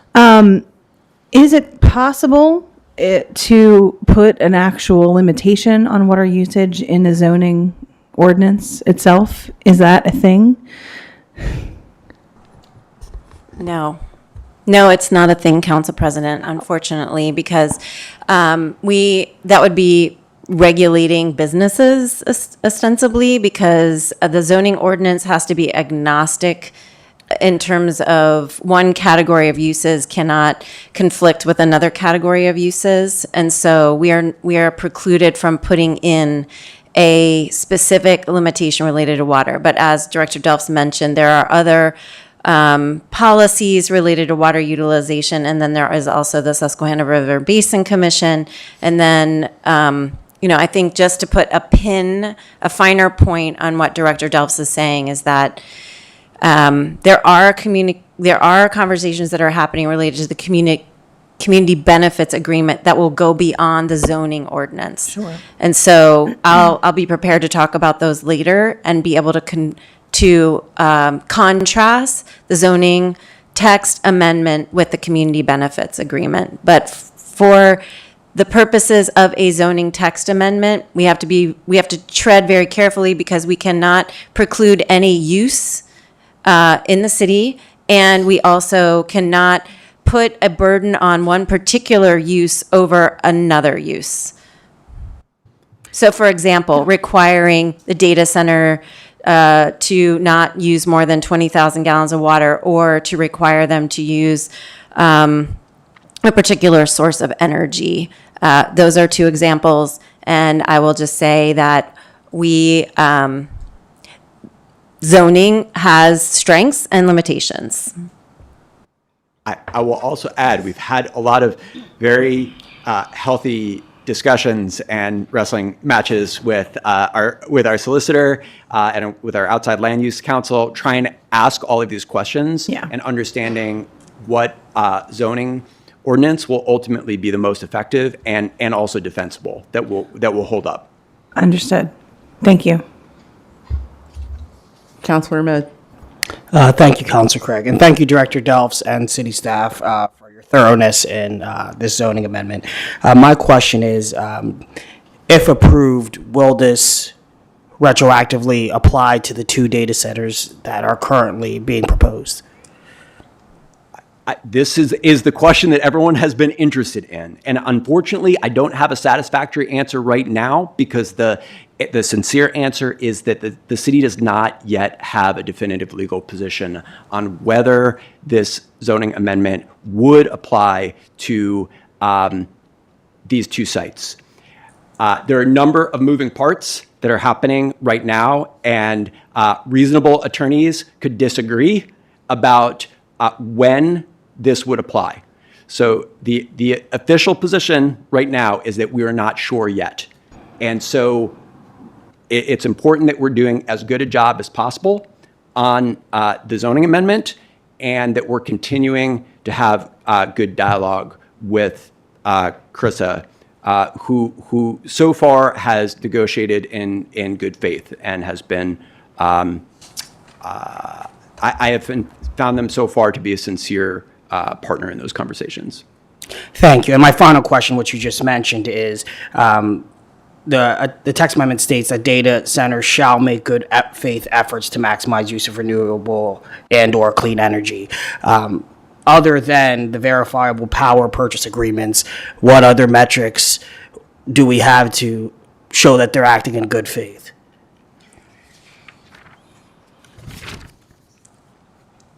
Yeah, I appreciate the question, and this is where we were trying to stretch into some territory to ensure that this developer or any future developer of a data center, that they are required to be intentional and thoughtful and put together an energy management plan that tries to achieve these goals. It would be very difficult for us to hold a developer to, say, a specific percentage of renewable energy. That's one thing that we've talked about as staff internally, for example. One of the things that we've also talked about as a goal is trying to ensure that there is limited to no fossil fuel use. Many of these data centers, because of the huge energy draw that they require, are looking to use nuclear power. And there are different opinions about nuclear power. It is considered a cleaner source of fuel. Obviously, it does come with other challenges. But I do think that most data centers in the country now are seeking to use nuclear power, at least as some part of their power portfolio. And also renewable, as we've seen the $3 billion purchase of hydropower by Google on the Susquehanna River over the next 20 years. So I think that there's a combination of factors that are at play here in terms of the power utilization or the power source, and also pushing up against the limits of what we can accomplish in a zoning text amendment. Thank you, and I appreciate the work being done by your department and by city staff, and I would just hope that we continue to think about ways to protect city residents against vague, good faith effort definitions. Yep, we agree, and that is there to require that there's planning and there's thinking, but we are continuing to push on the issue of renewable, as the mayor mentioned. I think that's very important. Are there any further questions from council as a whole? Councilor Hirsch. Thank you, Director Delfs. Kind of a question, kind of a comment, and it might come across as odd, but I know for me, as far as evaluating, what the zoning can do and what the city can do and regulate, and as far as what some of my concerns are, I would say noise is definitely one that I have. And I would just hope that the city would consider evaluating that at night and during the day, because I know there's been talk about other ambient sound kind of, that it being neutral with that sound, but just making sure that we're evaluating that at all times of the day, because these are operating 24/7. You do. Councilor Diaz. In relations to the noise again, has anybody from the administration gone to another data center to hear or to see what the frequency is, or what, the decibels, what the acoustics are like? I'm just curious if that was a possibility. I can take that, Chris. Sure. Director Delfs. What I would say, Councilor Diaz, is that we have hired outside expertise that has worked both representing communities concerned about noise from data centers, as well as data center developers themselves who have to meet certain standards related to noise, to address the design of these facilities, to ensure that noise is not a factor. And so while city staff have not taken the time to drive or go to another site, we have actually hired expertise in this regard to assist us in making sure that their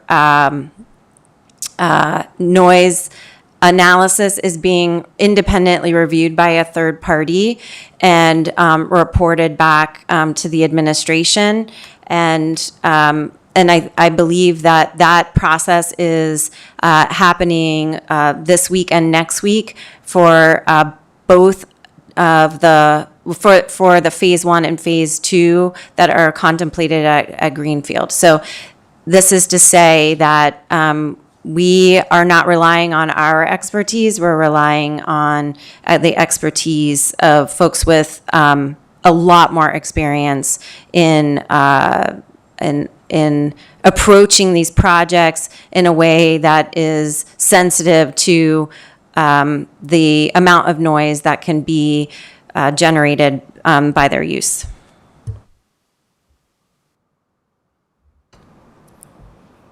Good? Okay, thank you. I'll take questions and comments from the public.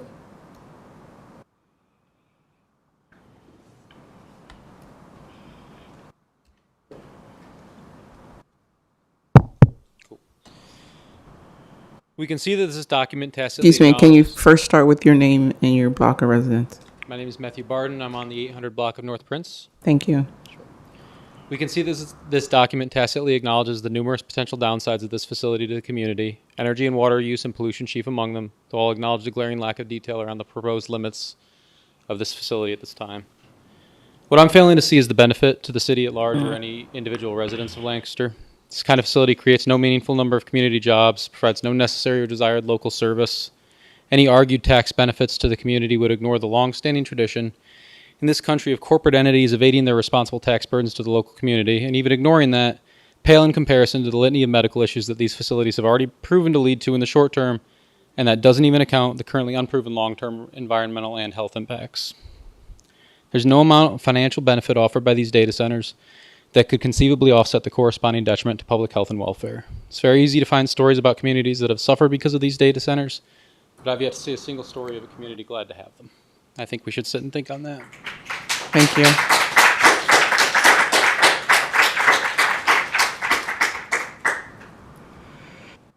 Mr. Dastra. How you doing? Wonderful. Tony Dash at 700 block of New Holland Avenue. I will do my best to keep this one positive because I'm very glad to see this ordinance, Director Delfs. It is way more robust than I honestly had been anticipating, so I appreciate the reviews you've done of all the documentation you've been provided by the public. I do have some notes, and I also want to thank you for your calling out of the good faith. That was one of the things I underlined as soon as I read this. So moving on from the good faith, that will definitely come up later in other agenda items, but I want to encourage the council to change it from special exception to conditional use, especially in light of not having an updated zoning amendment right now. This is working in between where we need to get with our comprehensive plan and where we're at right now.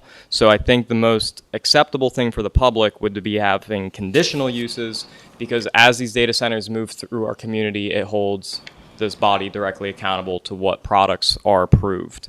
In addition to that, I believe under electronic waste, Mr. Arcolio has persuaded me that we need to have a bond to guarantee that those plans get enacted, and that should be outlined explicitly in those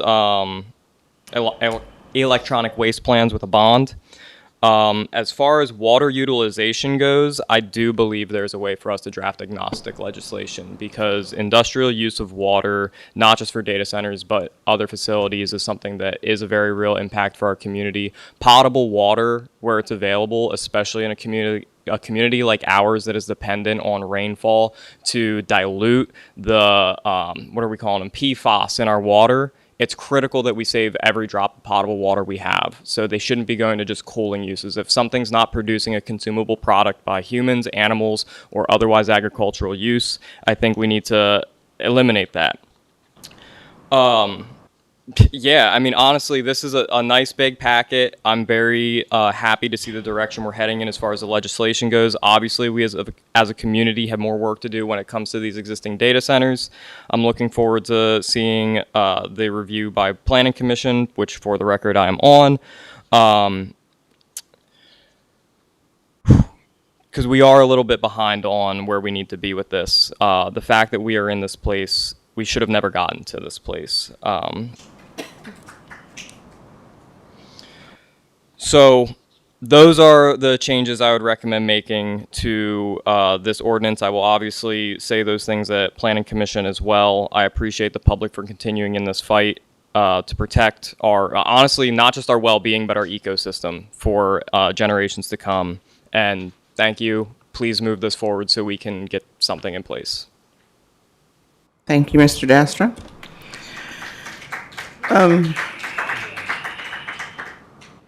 There you go.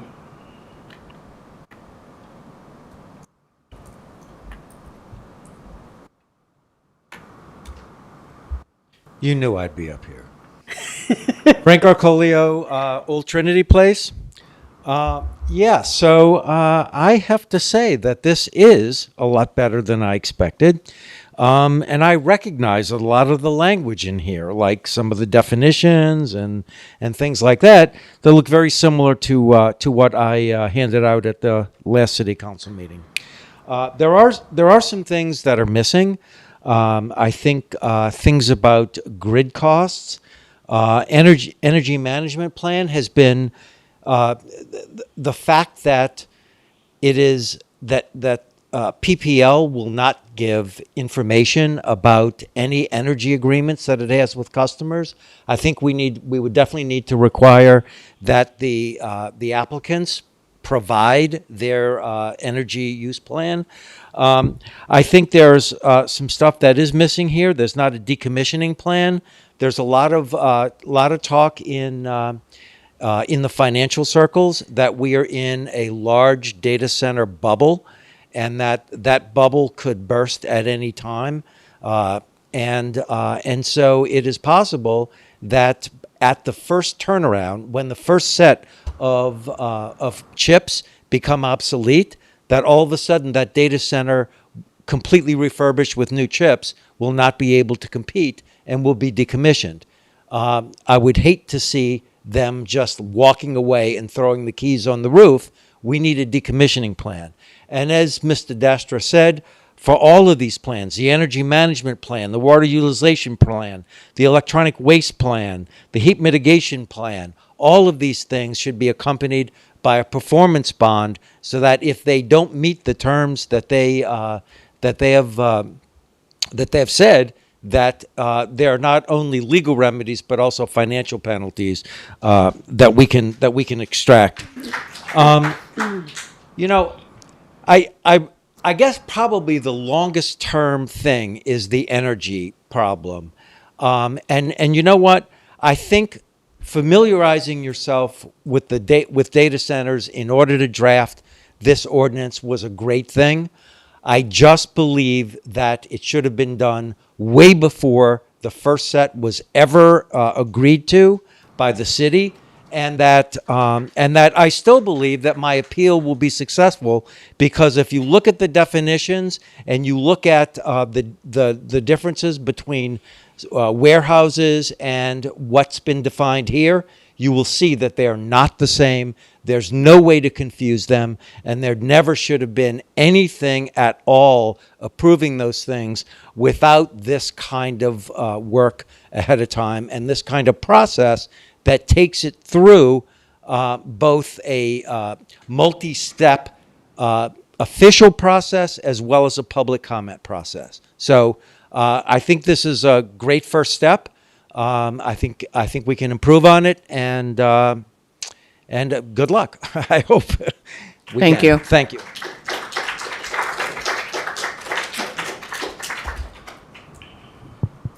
Hello, my name is Jacob Dadisman, a recent resident over on King and Lime Street. I just have a couple questions. I would like to see how the zoning rules would be regulated, and additionally, what kind of consequences there will be for these corporations who are establishing these centers in our community. Right now, I haven't been to any of the earlier meetings, but right now I'm looking at a few pages with a lot of vague wording, no metrics, and no accountability. And that really concerns me. I moved all the way across the country with my wife. We want to start a new life here, and we don't want to see it destroyed for a few dozen jobs. So if we could revise it a little bit and get some hard numbers, get some facts, get some figures from the other data centers, like the other gentleman said, that are affecting other cities and states across America with these giant data centers, the health, the environment, that would be greatly appreciated. And I'm very happy to be before you and allowed to give public comment, and we would love to see that continue. Thank you. Thank you.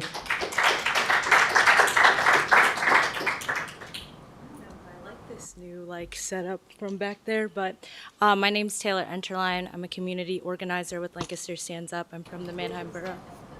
Can you hear me now? Okay. My name's Taylor Enterline. I'm a community organizer with Lancaster Stands Up. I'm part of Manheim Borough, though. I just wanted to really thank council and y'all's time for taking the time to write this ordinance. It's very important. My favorite part is in terms of the need for community input, especially for the community taxing and costs that will be on our folks here, and wanting to point out of the fact that one individual went behind the backs of many people to sell out our community for big tech. And now we have to go through all this to make sure that amendments are made. So my hope is that once we get the answers, if this would be retroactive and around the community benefits agreement, hoping that there's an open forum for our folks to actually have input on that before any decisions are made are really important. Thank you for your time. Thank you.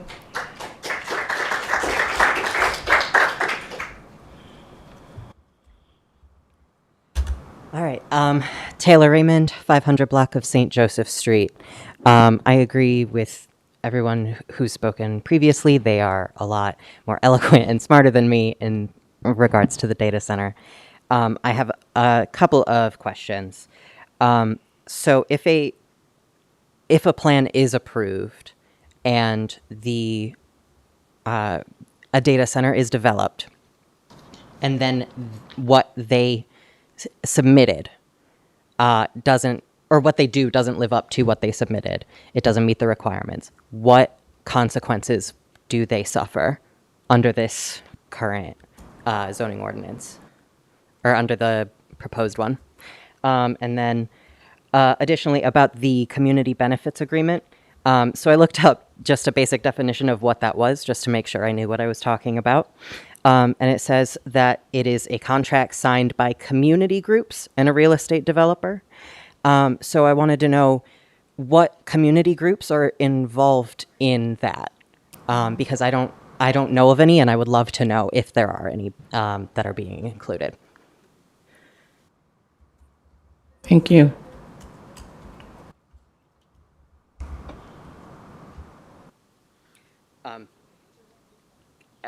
Can I get some answers on those?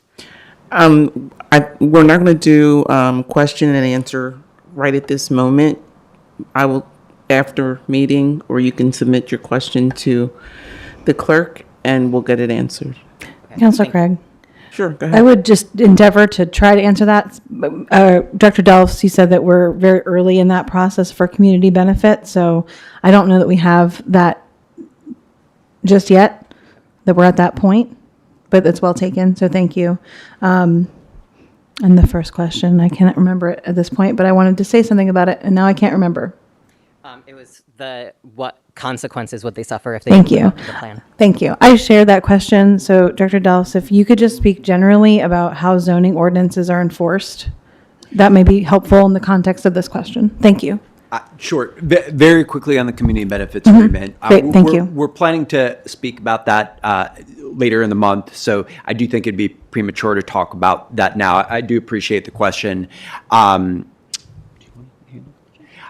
let Betsy answer the question about the zoning enforcement, Thank just you. in general. Yeah, in general, because this is uncharted territory. But Yes, indeed. Thank you. Thank you.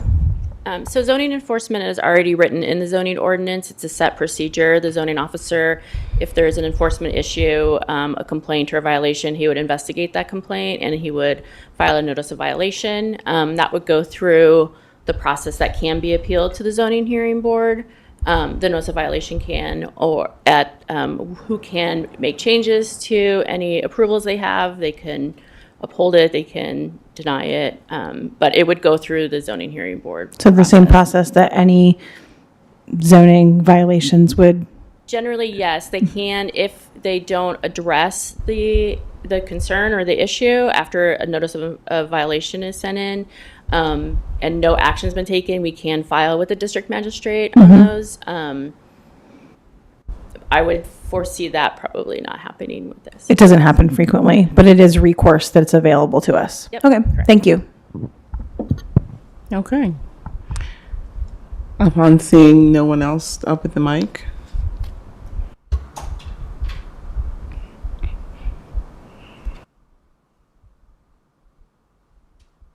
Hello, my name is Sophia Pangburn. I'm from the 200s block of King Street, and I just want to 100% clarify, just to make sure that I understood this correctly, that even if this zoning thing is passed, it doesn't necessarily apply to the 2 warehouses that are currently already being proposed and built, correct?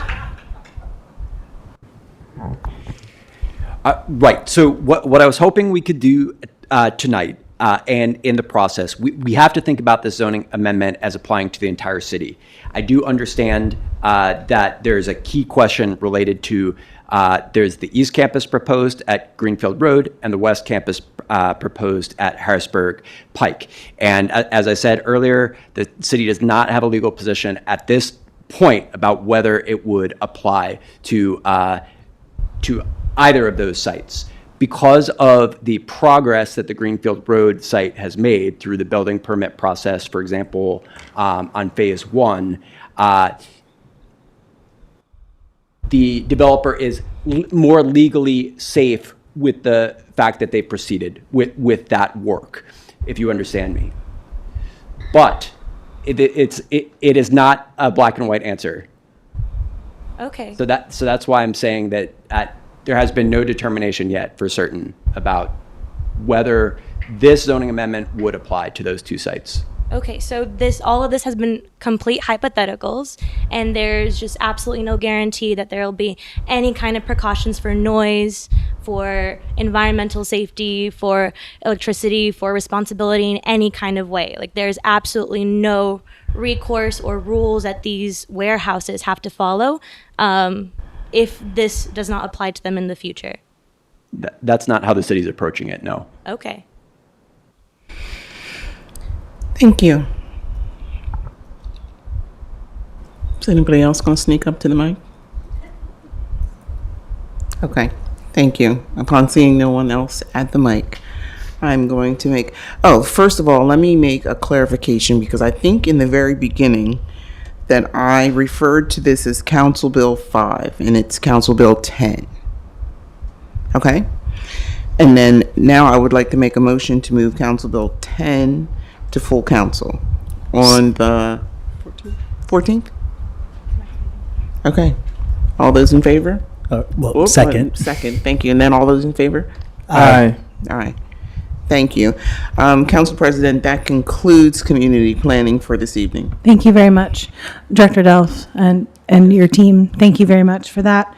We look forward to continued conversation about it. We'll now move to the Public Safety Committee. Councilor Diaz. Thank you, President. Public Safety Committee has Administration Bill number 08-2025, authorizing automated red light enforcement. This ordinance authorizes the City of Lancaster to implement and enforce automated red light camera in designated intersections in accordance with Pennsylvania law. And I will let our wonderful representative here to discuss that. Thank you, Councilor Diaz. Cindy McCormick, I'm from the Department of Public Works. We've been working closely with the police department on the automated red light running program, and I'll be here to present a little bit more information about it. So as you mentioned, this is a request to for an ordinance authorizing the enforcement of red light running cameras through an automated system. The system would also be approved by PennDOT. So Just for people that aren't familiar with automated red light running cameras, they're cameras that are located at traffic signals, and they record red light running violations. Police then review these photos to confirm violations, and then they approve the citations that are issued. And then tickets are mailed to the registered vehicle owners as part of the program. So why are we looking at automated red light running enforcement? As you're all aware, we're very heavily invested in traffic safety throughout the city. Our Vision Zero plan has a focus on eliminating fatal and serious injury crashes. So this is another tool for us to use in deterring speeding and other behaviors that lead to crashes. Just to give a little bit more background, in 2025, there were 25 seriously injured or killed people in the city of Lancaster. We have over 700 crashes per year. Approximately half of those involve some form of injury. And we have 35 to 40 crashes generally during the year that involve pedestrians. So we're looking to implement as many tools as we can to improve safety in the city. With the accreditation of the police department recently, that allowed us to move forward with this program. And the goals of the program are to reduce the red light running violations. A lot of studies have shown once these cameras are implemented, the actual number of violations go down over time. So that's obviously what we're trying to curb, that red light running behavior. It reduces angle crashes. Angle crashes often result in higher degrees of injuries. So studies have shown that some red light running cameras will reduce all injury crashes by approximately 20% and up to 30% for right angle crashes. So this has been proven to be effective in reducing crashes. It also has been known to have a spillover effect. So this ordinance is requesting installation of cameras at 5 intersections within the city. But once a program has been implemented, often there is a reduction in red light running in general throughout the area.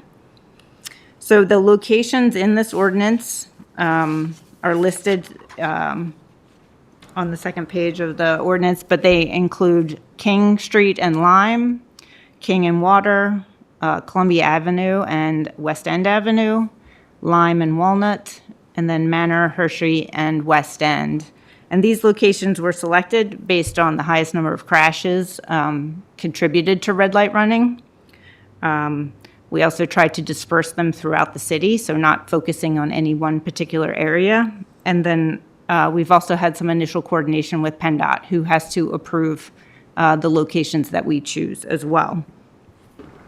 So just to provide a little bit more information, the program would include, and a lot of the details of the program are listed out in the ordinance, but the program does include, required education and signage associated with the cameras, and also includes a 60-day initial period where violations are not issued, it's more warnings. So there's plenty of public notice about the program. The tickets will be civil offenses. They are not considered criminal. They do not add points to anyone's record. The city will have to set up, since it is a civil violation, the city will have to set up an appeal process for those civil violations. But that is part of what we plan to do. The system will not generate any revenue for the city. Fines are collected, and the city is reimbursed for their expenses related to the police time, as well as the vendor is reimbursed for those expenses. Any additional revenue over that would go back to the state. A lot of this funding that goes back to the state is used for automated red light enforcement grants, which the city is often a recipient of as well. So the city's not would not be able to make any revenue related to this program. And we're also required, if this program is implemented, we would be required to do annual reports to PennDOT noting the number of violations and detailing out revenue and expenses related to the program. So if this is approved, the next steps would be to make a formal request to PennDOT and then, because this has to be approved by the Secretary of Transportation, and then we would issue an RFP for vendors. Okay, is there any questions from the committee? Thank you so much, Ms. McCormick, for the presentation.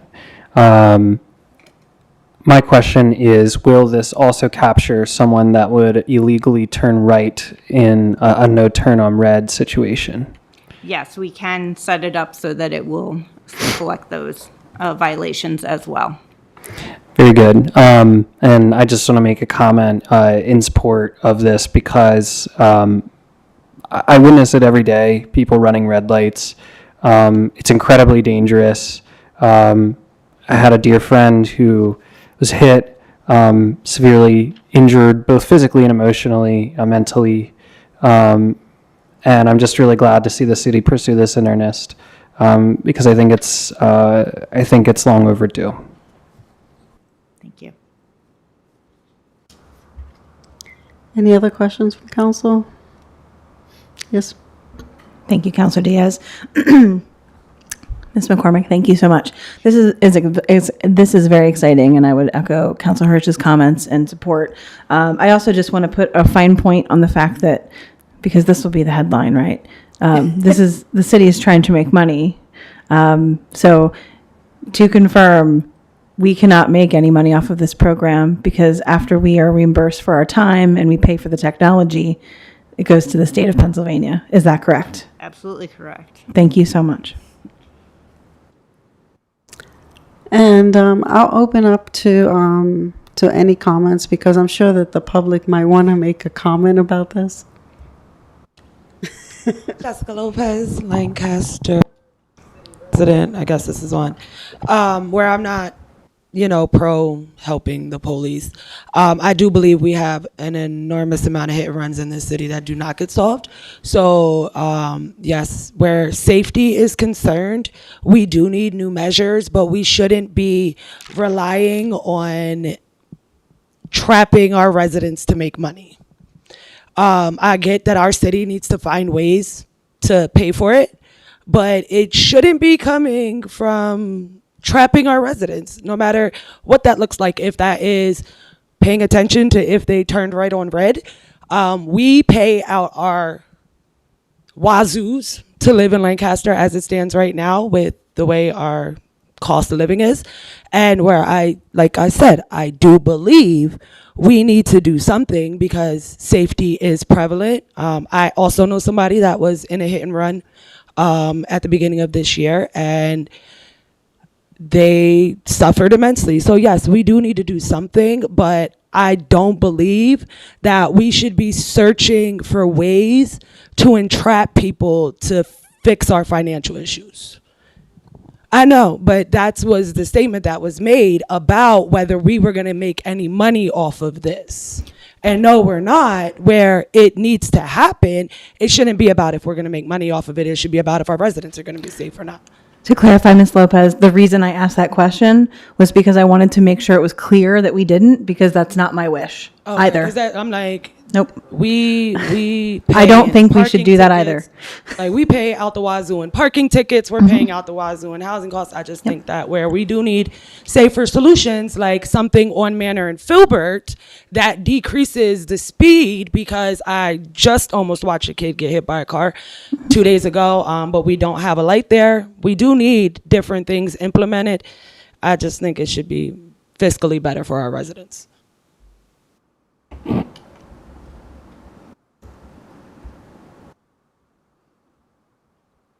All right. Hi, my name's Nikolai Skaikis. I'm a resident on 300 West Lemon, that block. There definitely are studies that don't necessarily show it improves safety. I was looking at one right here before. I didn't know this was on the agenda, and so I can provide that for anyone who wants. It essentially was a study in Houston saying they stopped the red light cameras and they said, well, we're not totally sure whether or not it improved safety or not. And slam on the brakes when they were like, just about to like blow it. I'm saying like much earlier, creating, dangerous incidents. I've been in the car in front or, behind those people who have been in those situations.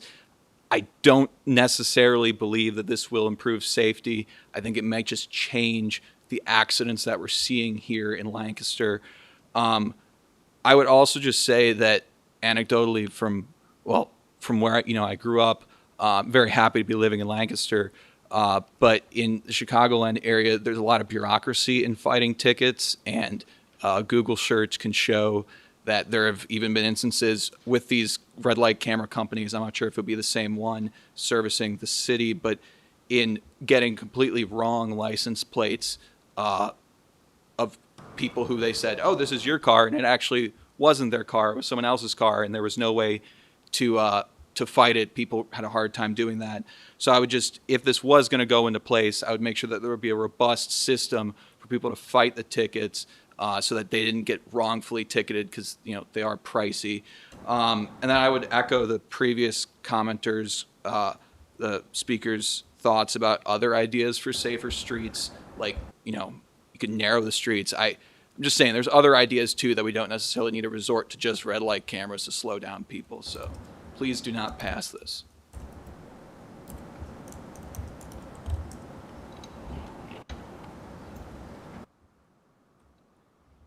Good evening. My name is John Allison, 400 block of West Lemon Street. My largest concern is going to be the administrative burden that is placed upon the residents of Lancaster. Just seeing if there is a false signal or something like that, how the appeals process is going to go. It's an automated system, so it's basically placing the majority of that administrative burden on Lancaster residents. As well as I was looking at the proposal, I saw it cost about $100,000 per traffic light. And I'm just wondering if this is the best use of funds compared to having other public safety measures throughout Lancaster. One of the things I've seen a lot of times while I'm driving around the city is the motorized bicycles or the different types of scooters that people ride around very fast. And there's been numerous accidents here in the city where people have been where they run red lights. None of those vehicles are required to have license plates or have any ability to be fined because they're more like a bicycle than they are a commuting traffic, like a commuter car or a motorcycle. When I see that they are as much of a danger or in as much a danger as a motorcycle going within the speed limits on city property or like within the city limits. So those are my two things that I think is just, if we're looking at this potential administrative burden, and then I'm just wondering if that's going to actually stop people going through the red lights. I know in the early mornings, a lot of people go through, especially down like Prince Street, and they'll use the progressive green lights to start almost preemptively going through the red lights. I know that can cause accidents. So I just wanted to know what that is, and then also the time difference between someone, let's say they enter a yellow light, when does that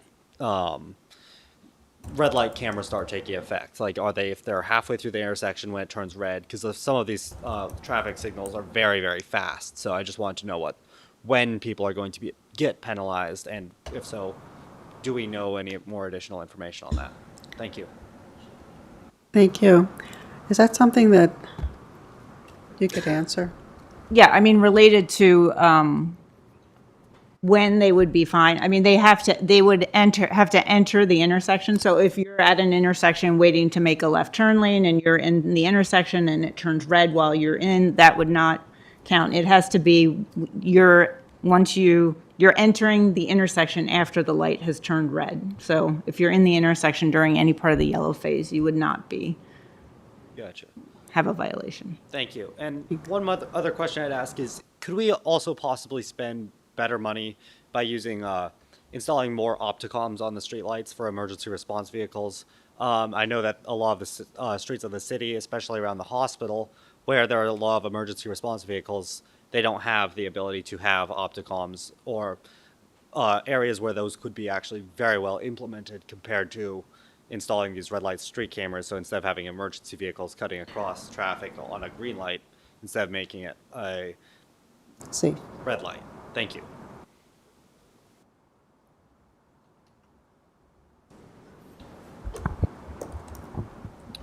Tony Dastro, 700 block of New Holland Avenue. Whenever I see this sort of legislation, I do get a little bit weirded out because, like, you know, Uber driver. So I've seen plenty of other Uber drivers, and I know how it is when enforcement picks up. But I do think it's a good thing. I do think that these sort of enforcements are necessary for our community. I kind of joke about the whole Uber driver deal, but no, I've driven Philly for a summer, and the red light cameras work there. The speed cameras work there. And I certainly was watching my behavior in streets I wasn't familiar with when I saw photo enforcement. But I want to encourage you on one change. I believe it said that there's, like, you know, civil penalties for these. I would encourage City Council to amend it to include that the court may, at their discretion, designate these penalties can be paid by community service. There's other ordinances that allow for that, not traffic, but I do think this is applicable here because it's a civil offense.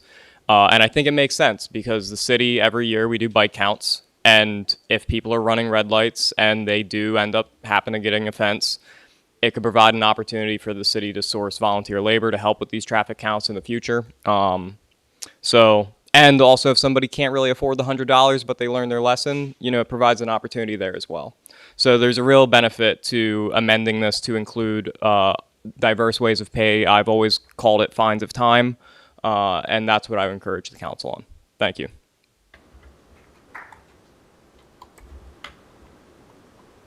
Wasn't expecting to come up here, but Nathan Charles, hopefully 400 block of West Lemon. So I had a question. So who is responsible for the enforcement of these cameras?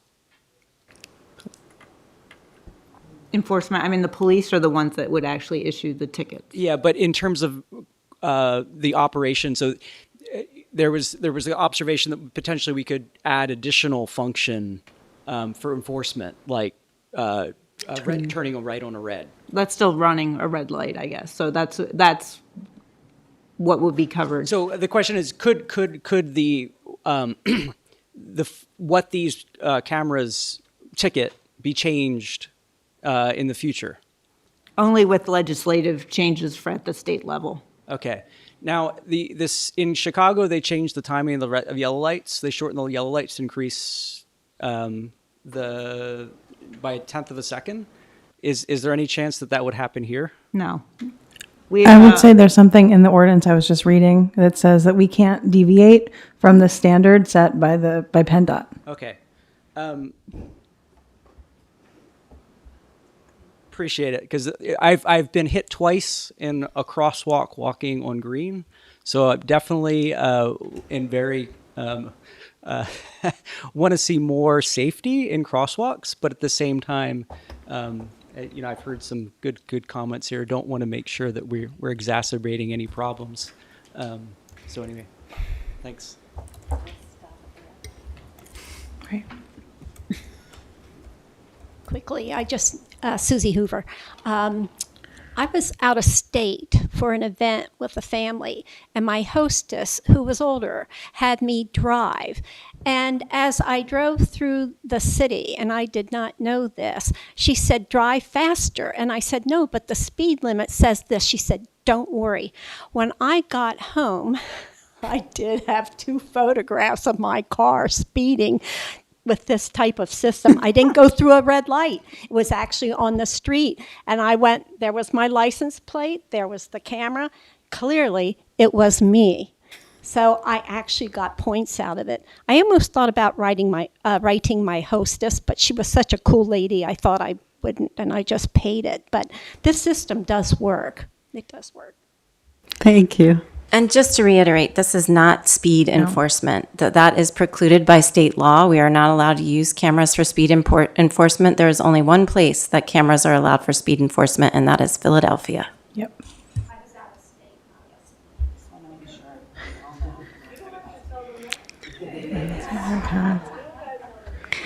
If there's no other comments, I would like to go ahead and move this to full council on October 14th. Second. All in favor? Aye. Thank you very much. And the next one is Council Bill 05-2025, creating a Community Police Review Board. I think this has been hanging for what, 3 or 4 months now. Nobody's responding. The bill was sent. I met with the mayor and several police officers that were in the panel. And the response was that it was illegal. And just to make it clear, it's not illegal because Pittsburgh has a beautiful website that has a Citizens Police Review Board. So anybody that wants to take a look at that, you're welcome to see it. They have the meetings there. And I'm just going to basically say it, I'm going to bring it forward because, as I told them, I'm here to support the community. This is what the community wanted, and this is my job. Whether they vote for it, I doubt it very highly, but at least you know that I did my job. Okay? So if there's any questions from council, go ahead. You've already had the bill for what, a month and a half now? And if not, I'll open up to the public if they want to make comments on it. Councilor Diaz, if I may. Go ahead. From the Public Safety Committee, my questions were, was there any legal review of this resolution when it was written? Well, if you heard the mayor and she told me that it was illegal, it was very interesting that if a different a different county has it, it's obviously not illegal. And if you look at it and you read it, there's nothing there that's going to show that there's going to be any voting power whatsoever. It's just to have a community people, and it's going to include police officers, even though I know for sure that some people in the community feel that that's not really the reason to have it. It's more for you to say, look, this person broke the law, this person was aggressive, this person, did not follow the law. But this is very simple. I mean, even city council is going to be appointing, even police officers is going to be on there, social worker, and community members.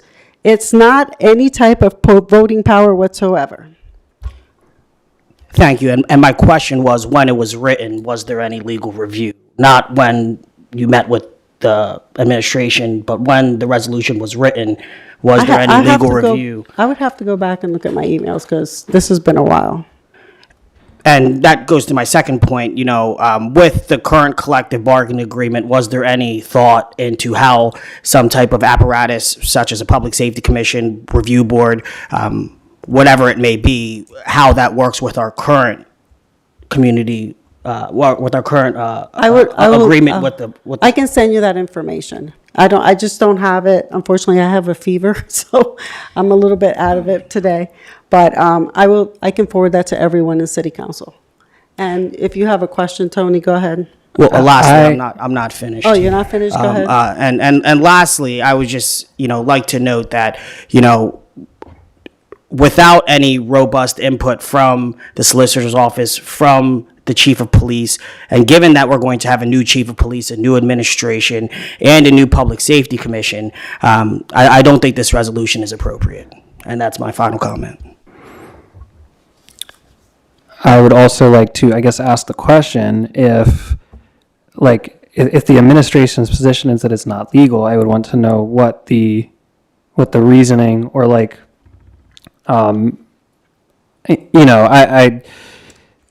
if that was said, then I would want to know, what the reasoning behind that is. Was there any discussion about, whether this constitutes mandated participation without compensation on the behalf of the officers, because that would violate the collective bargaining agreement. I think there's a lot of folks that have really pushed for this that told me when they saw this that it wasn't to their liking. And I think it goes back to the original point that Mayor Sirachi made in March, which is that I think the unfortunate reality is that this would create a misalignment of expectations. Did you discuss what review or what evidence would be admissible to such a board? Like I said before, I'd have to forward that information to you because I have it all written down. And I would be happy to. Okay. And I also will send you the Citizen Police Review Board from Pittsburgh. I don't have any other questions. I definitely do not feel comfortable with this, given all of those concerns and not getting an answer. Councilor Diaz, may I ask a question? I'm just Right ahead. Yeah, I'm just curious. I feel like we jumped right into this, but typically with ordinances, I know we do a review of the process and also the highlights of the ordinance. Would you mind presenting the ordinance and talking to us a little bit about your process in drafting this ordinance? Did you draft it? Did the solicitor draft it? Kind of curious about I'm how this going to go came to ahead be. and I the- worked, pardon me, I worked with Tony in regards to this, and I also was working with some of the Pittsburgh people that I know up there. Who were the Pittsburgh people? City Council. I'll forward that information as well. Looking forward to it. Thank you. So I put most of this together. Councilor Diaz, may I address before we take public Yes, ma'am. comment? Thank you. I had ample opportunity to review this because I think this has come up for 3 months now, and I have some lingering questions. Most notably about the participation of the police social worker that's proposed here. As an employee of the police department, I would be very concerned about having another employee have access to personnel records. That seems to me a pretty distinct violation. I think that that just speaks to the nature of this particular bill being written without any sort of regard or legal review. It seems like from an employment law perspective, that seems pretty basic. Did anyone look at this from an employment law perspective when it was drafted? That I did not go through, but I can. Thank you. The mic is open. Okay. Tony Dasher, 700 block of New Holland Avenue. Yeah, so most of what you're seeing before you was put together by myself, sent to Ms. Diaz for her review. And no, I did not have a lawyer look over it prior. This is one of those rare examples where a community member puts together an ordinance and then gives it to council and action can or cannot be taken. Frankly, the most upsetting thing for me over these last 3 months is to see the lack of action here. I said these words would circle back. Good faith. Faith without works is dead. And we as the public have not observed the work taking place to get these sort of initiatives done. Yes, we have the Citizens Police Academy, which I've signed myself up to participate in. I think that has a place in these sort of discussions, but it's not a replacement for these sort of mechanisms. Yes, this is not disciplinary, but while I did not get legal review, I did read the union contract. The point that I think is most valid to make here, Mr. Hirsch said, compensation if you're going to be on this board and you're a member of the police force. The reason there are, frankly, more positions than just the chief listed there, because I would suspect that the chief would be compensated as it would become a necessary part of their function to participate.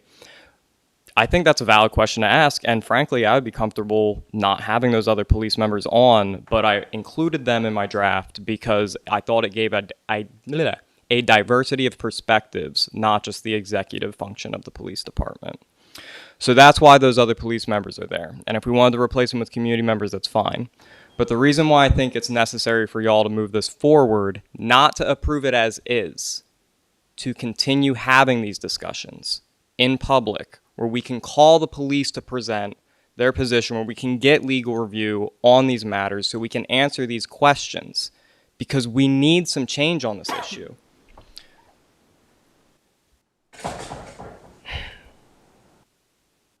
We need some change on this issue, and we need to move this forward to continue the conversations, because otherwise, I personally will acknowledge for the rest of my life that this moment occurred and there was no desire to continue the conversation. Because regardless of a new mayor, regardless of a new police chief, y'all are the city council and you are responsible for drafting the legislation for which the mayor has to enforce and the police have to follow. This is the place and time to have these conversations, especially when we're about to undergo change. So that's what I have to say. I think your questions to Ms. Diaz are valid, but the public deserves those answers as well. We need to continue this as an open process. That's how we build transparency and trust in our police. Thank you.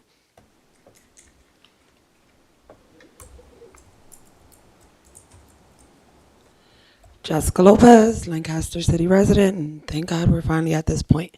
I want to say that it's kind of disappointing where I can't stand all the way with this resolution. I feel like it's very disappointing that yous aren't taking this serious, that yous aren't doing the background search since March 2nd to find a way to quell the distrust between city council, our police department, and our city residents. The fact that Tony had to create some type of proposal and then get the one most pro-police city council member we have to put this forward says a lot.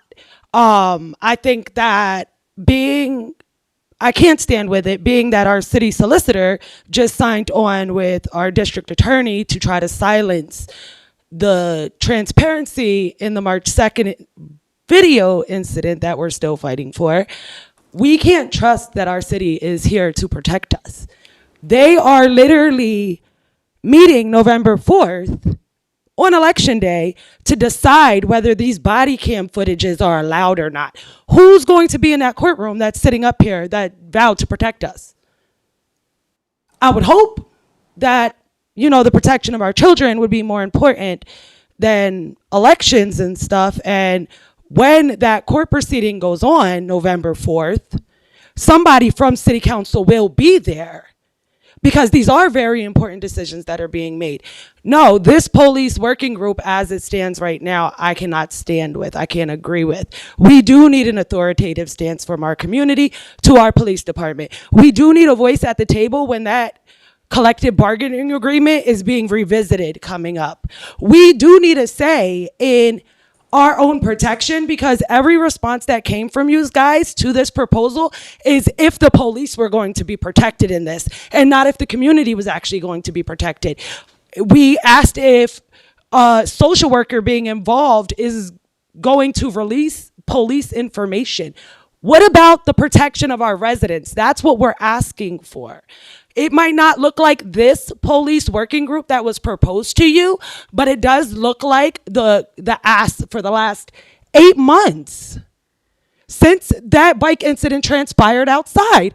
All we're asking for is for you to really do what you said you would do when you ran to get up here. Like, that's sad. I mean, there's times I've come up and spoken for you. There's times I've come up and spoken on behalf of a lot of things that people are proposing up here. And yet again, every day you sit in these seats and do not speak for us. But we're worried about the protection of our police officers. Yes, there is a working group in Pittsburgh that oversees their police department. There's also a court watch set up in Pittsburgh. Pittsburgh does a lot to protect their residents, not just capitalize on them. Lancaster literally sat here for hours, pushed this to the very end, and then acted like our asks are wrong. No, we need protection, and we put y'all in place to do it. So if we need lawyers to review and figure out how we can legally get a resident review board of our police department, that's y'all job. That's not Tony's job. That's not this community's job. That's your guys' job to figure out how to protect the people that put yous in place. So yes, we do need a police working group. It's not the one that is put in this proposal. This does need tabled though. It does need revisited. And yous need to do your job to make it so that this resolution fits our community. That's it. Thank you.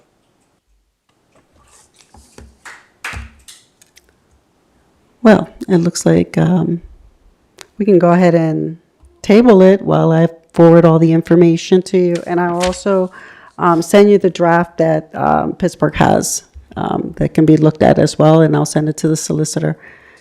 Go ahead. Hi, my name's Taylor Enterline, community organizer with Lancaster Stands Up, part of Manheim Borough. I do appreciate Tony taking the time to bring this and funnel it through, Janet. I do think, though, I don't see how it's different from what came out of 2020, and that has dissolved. And our community has asked for more, something with teeth. And so I would ask that, like, regardless if the conversation cannot stop here, regardless of what you vote on this, but that each of you would take the time to work with folks, whether that's community organizers, community folks, if it is the police, to figure out what the solution here is, because something does need to give. I mean, we are going to get a new chief, we are going to get a new mayor, and I hope that those folks are willing to like work with the community. We are told all the time to come to the table, and continuously we do. And so I hope that something is on the table for us to actually have some power here when we talk about our police and how our folks are policed here in the city. Thank you.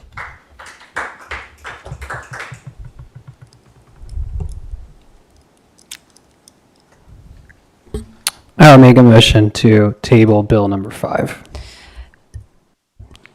Could you specify until when? And I'm want to be clear about this because I do think that there is some community conversation that council should have and some other conversation, and I would look to Councilor Diaz to lead that. I think Taylor's point, Ms. Unterline's point, is well taken. You're asking for something with teeth. And I am suggesting that there are many legal barriers to that at the state and some at the local level that are not even addressed by what Pittsburgh has. And so I find myself in this conversation again and again since 2017 in trying to respond to the requests from the community to respond with something with accountability, with something with teeth. Show me another community in Pennsylvania that has a citizen police review board with teeth. Show me. I think to answer that question, there's another one that Harrisburg has, which I still have to look at that again. I believe that the mayor hasn't appointed her staff according to the conversation I have with one of the city council members. But yeah, we just have to continue speaking to the community, and we have to look at what we can draw up. But I mean, the only thing that's going to happen is another incident's going to occur where something's going to be even worse, and they're going to come back here again. They're going to tell you, I want something now. And how many months later? Or how many years later?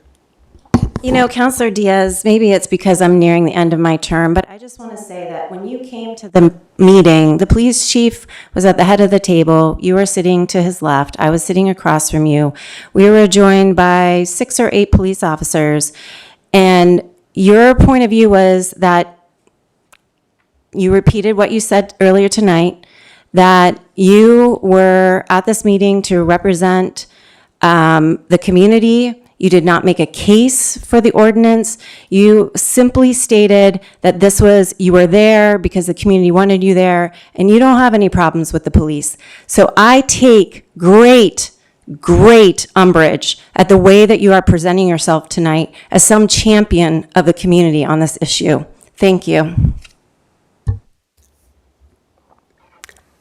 I would like to close then. I mean, there was a table there. We had a motion to table. I did not hear a second. This is your committee, but as If there's not a parliamentarian second, advice. then there you go. I would, I mean, if we're making a motion to table, you know, I will state again that I do not support this for the reasons that were aforementioned, that it creates a misalignment between the community's expectations and reality. And that's kind of the issue at hand. And that's kind of emblematic to me of the conversations I've been having of people who saw this and said, well, I don't like that there's 3 police officers on it, and I don't like that it doesn't have teeth. And there is no such, you know, as the mayor stated, there's no example of that in Pennsylvania. So I don't support it, and I'm tabling it as in like I'm done with the conversation. And if that means we have to table it until January 2026, that's my motion. A second. So to be clear, because my question with the tabling is, when are we tabling this till, what steps are going to be taken by the chair of this committee in that time. And I don't want us to continue to keep coming to this conversation about these same root flawed issues within this proposal. If we want to give the new administration and the new police chief time to work this out and report back in January, I think that's something that the Public Safety Committee at that time could request. But tabling this till next year, I don't feel is appropriate. And that does not mean that we can't continue to have community conversations with, folks, with community groups, but simply tabling the same flawed document is not going to result in any change that the public is looking for, nor would be productive for this body. Well, if anything, I can table it till the 28th so I can get all the information out and get more people at the table. Unless there's a problem, which is fine. I'm here for the people. The 28th would be our second meeting in October, and Mr. Harris, I believe we would need this to come through committee as a bill. Yes. So the earliest would be our committee meeting in November, which would be November 3rd, if that's the intent. Yes, ma'am. I wanted to respond to everyone and the mayor specifically is I think you're right. Like, we can look at other places in PA and try and see what we can resemble. I don't think what I'm saying is I don't think we should recreate what came out of 2020 and died and nothing came out of it. What I think is like there should be a conversation of what we can like move forward. I know we're not going to get every little thing in terms of what it is with teeth. I know in terms of the state level, in terms of here locally, in terms of like dealing with the DA's office, but I do think there are ways that we could work together to get something that is more substantial than what was proposed, and that there's a conversation that can continue to be had outside of what is proposed as well. I don't know the exact date. In terms of when the next bargaining contract goes in, or what those conversations need to be had even before a new administration comes in or before a new chief comes in. Like, I think groundwork can continue to be laid outside of what is proposed, and I would hope that we don't table till indefinitely, that there's conversations that are still happening outside of what is in front of you. That's what I would ask. Thank you.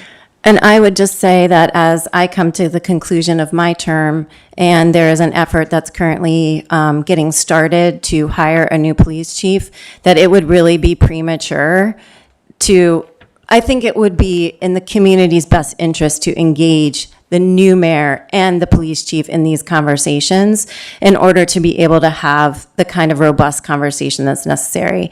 And I think that that is part of an expectation of hiring a new chief, is engaging in the community to talk about ways to continue to build trust and rapport. I would like for that chief to have that opportunity. And so my recommendation is just set this down. I don't really trust where this is all going, just me personally as a city resident.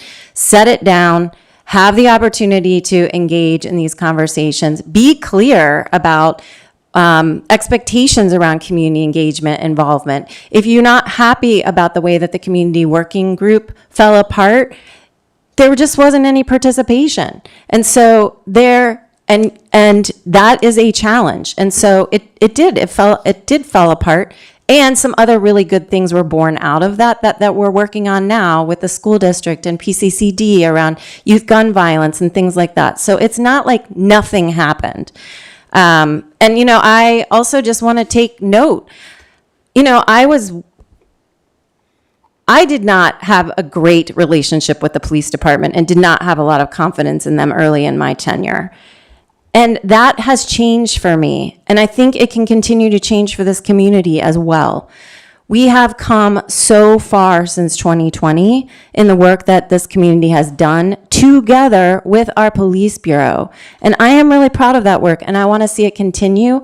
And I think that these kinds of conversations get muddled in the expectations being set beyond what can actually be delivered. So, I think also to council, you have a budget to pass, you have a home rule administrative code to pass, you've got a zoning text amendment, and whatever else we are going to throw at you between now and the end of the year, and there are 10 meetings left.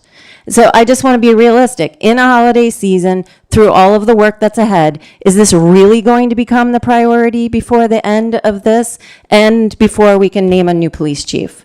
Just being real. I would just quickly respond in terms of I 100% hear what you're saying and not saying that anything didn't come out of it. I hear what you're saying in terms of what is happening between the end of the year. I just don't think the conversation should die. And I think that there could be conversations and steps taken before the new chief comes in to engage with him or them or her in that way. And that's all I will have to say. Thank you.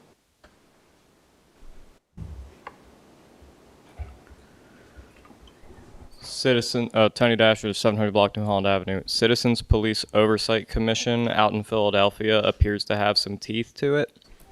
The commission works to increase transparency and They're a accountability. class 1 city, Mr. Dastra. They operate under different rules. Yeah, and we also need to get police accreditation to get red light cameras. There are certain mechanisms. So I guess what I'm really trying to make the point of is that you asked for another municipality. I gave you one. What we as the public need is education on this perspective. This goes all the way back to other issues. We should have, like, if we're going to work on this, you wanted reports from the police, right? On this issue, let's lay it out on paper. Like, here's why. I have been talking here's why about this not. since 2017. Name me a class 3 city that has any teeth. Show me. Now you're changing the question. The point is that I answered the exam question. But what I'm asking in response is for written stuff the public can read on their own time so we can get educated, as well as y'all who are going to be here next year. So actually, what I would recommend instead of January, and I'm asking this of you specifically, Councilor Ahmed, I'd love it if that in February of next year, after you've returned to council, you request this conversation be brought to the Public Safety Subcommittee with some of this documentation. Not, because this thing was so flawed. Clearly it was flawed from the beginning when I put it together, because I was of the perspective, based off someone up here on the dais, that advisory would be fine. But then it got met with a bunch of hurdles. What we as the public need to help you move forward is information. So I guess I'm asking you, are you willing to get some of this information prepared over the next 5 months for us, not all at once, but just, are you willing to work towards this and revisit this issue again in February once all the budget stuff has died down and everything new is in place? I mean, I'll answer your question, Mr. Dastra. And, as been stated by other members of council and other members of the community, we are all engaged in continuing conversations and increasing relationships between the community and the police. Now, what that looks like with the new council, with the new administration, with the new chair of the Public Safety Committee and the new council, I think that we should give those opportunities to actualize first, and then we could continue to have those conversations as we are continuing to go on. But as you stated, you wrote this, it was flawed. As an elected official, I do not feel it's appropriate to move forward with it at this time, but no one ever said that that is going to cease conversations, which we always strive to have with community members. Sure. So what I didn't ask you was to move this forward in February. What I asked you is, are you willing to get some written material put together for the public to understand what we have to do to put teeth in this as a third-class city? Mr. Dasher, as we've stated before, we're all engaged and committed to continue to do the work that we're elected to do, and that is going to be my final remarks on that. I feel like it's the Senate right now. Councilor Diaz, this is still your committee. I have lost track of whether we have a motion at this point, so just a reminder. I think it died, didn't it? I wasn't sure if Ahmed. I didn't hear it. I will make a clear motion to table this Thank you, sir. Until when? indefinitely. The conversation, we cannot have a conversation about this until a police chief has been named at the minimum. This is getting ridiculous. Table it and we'll have the conversation at a more appropriate time. Mr. Harris, do we have to have we need a specific date for a tabling, is that correct? We do not, no. We do not? Great, thank you. Okay. Is somebody gonna, I'll move forward. Then definitely. Is there anyone else? Is Ahmed gonna agree to that? Well, if there was a motion and a second, it would go to a vote of the committee. All in favor? Was there a second? Was there a second? He seconded. I make. the There is a motion and a second. Okay. Yep. I did not second. I thought you seconded, Counselor Diaz. So I was waiting for the vote to come. If there's a motion without a second, the motion fails. I seconded. I made the motion. He seconded. Hirsch. Mr. Harris, can you help as the parliamentarian? Madam President, my understanding is that Mr. Hirsch made the motion. The question is still before you for a second. If Councilor Diaz is seconding the amendment, then there can be a vote for it. Is there a second to Councilor Hirsch's motion? I seconded. Then Counselor Counselor Diaz, I Diaz, think you'll call the vote now. This is your committee, so you may call a vote. All in favor? Aye. Aye. And that concludes the Safety Committee. Thank you. We'll move to the Committee of the Whole, and I will endeavor to be brief because of the late hour this evening. We do have 2 items on our Committee of the Whole agenda. First is Bill number 9, 2025. This is a bill reallocating American Rescue Plan Act funds that were granted to the Lancaster Recreation Commission for a different use than what it was intended. I don't know if we have anyone that's speaking to it. Director Campbell, I appreciate that. I'd be happy to take a stab at it, but I welcome you up. Thank you.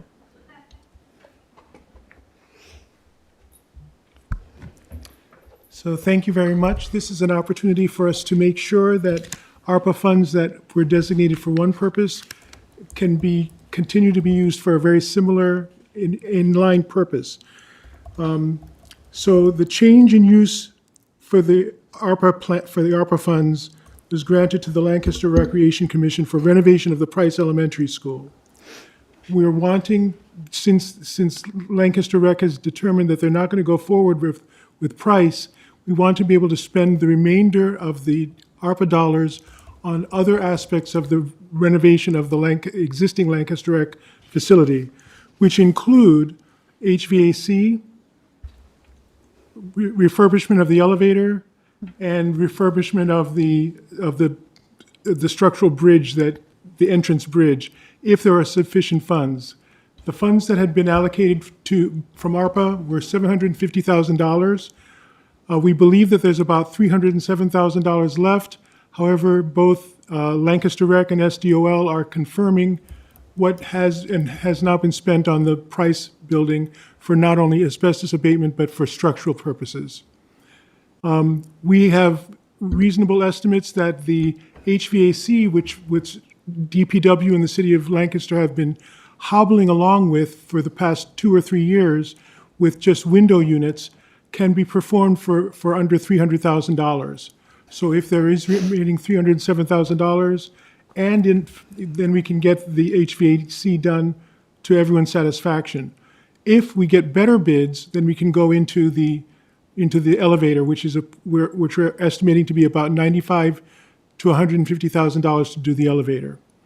And that's because the elevator is several years beyond its remaining useful life, and as a facility that is used by the seniors, as well as a wide variety of individuals having handicapped accessibility throughout the facility would be very, very important. If we can only use the $307,000, if there's only $307,000 left, that's wonderful as far as we're concerned, and we will continue through the facility condition assessment process to identify capital projects that can support the Lancaster Rec facility itself. So the goal here is to be able to legally allow, the money, Section 804 of the Third Class City Code says that money may not be paid out of the city treasury except by an appropriation made in accordance with the law, and council may, by ordinance make supplemental appropriation for any lawful purpose from any money in the city treasury. So what we're asking is for the council to make that lawful supplemental appropriation. Thank you very much, Director Campbell. Being well acquainted with the needs of that building, I appreciate that we were going to be able to move those funds into this purpose, since the original one is not able to move forward. Question for you, just a procedural question. Are you asking for us to move this to our meeting on the 14th to expedite this process? Yes, we are. Great. And part of that is not just because of being expeditious, but ARPA funds need to be spent by the end of 2026. Yep. And we have the means to be able to spend these dollars within that time frame very, very comfortably without delay. And as it is, the HVAC is something that could benefit the use of the facility not only in the summertime for cooling, but in the wintertime for heating. Yes, and desperately needed Yes. in both cases. Thank you. Any comments from council on the bill? From the public? Hearing none, I'll make a motion to move this to our meeting on October 14th. Second. All in favor? Aye. Aye. Any opposed? Thank you, Director Campbell. Last item on our agenda this evening is our resolution number 64, 2025, recognizing Employee Ownership Month. This is originated from Councilor Arroyo. Thank you, Council President. October is Employee Ownership Month, so this resolution celebrates businesses where employees aren't just team members, but they're actually owners of the business. Employee-owned businesses thrive on shared success, where every voice matters, and also their contributions counts for everyone. You may recognize a nationally known employee-owned business that's right here in our city, which is Cargis. The founder and former CEO, Chip Cargis, started Tandem Center for Shared Business Success, which is a nonprofit based here in Lancaster that helps guide companies, not just in Lancaster, but across the nation, become employee owned. And it's just one example on how Lancaster is being a leader in the business for good movement. This resolution recognizes October as Employee Ownership Month and celebrates that success. Thank you very much, Councilor Arroyo. Any council comments on the resolution? Oh, and I apologize. I didn't make a motion before I did that. I would make a motion to move resolution number 64, 2025 to council on the 14th. Second. Thank you. Any council comments on the resolution? Just procedural. Comments from the public on the resolution? Okay. Hearing none, all in favor? Aye. Aye. Any opposed? No. All right, very good. We have received the clerk's report in writing before this meeting. Mr. Harris, thank you very much for that. And having reached the conclusion of our agenda, I'll hear a motion to adjourn. Motion to Motion to adjourn. Oh, don't all jump at once. A second? Second. Here a second. All in favor? Aye. We're adjourned. Thank you. It was time.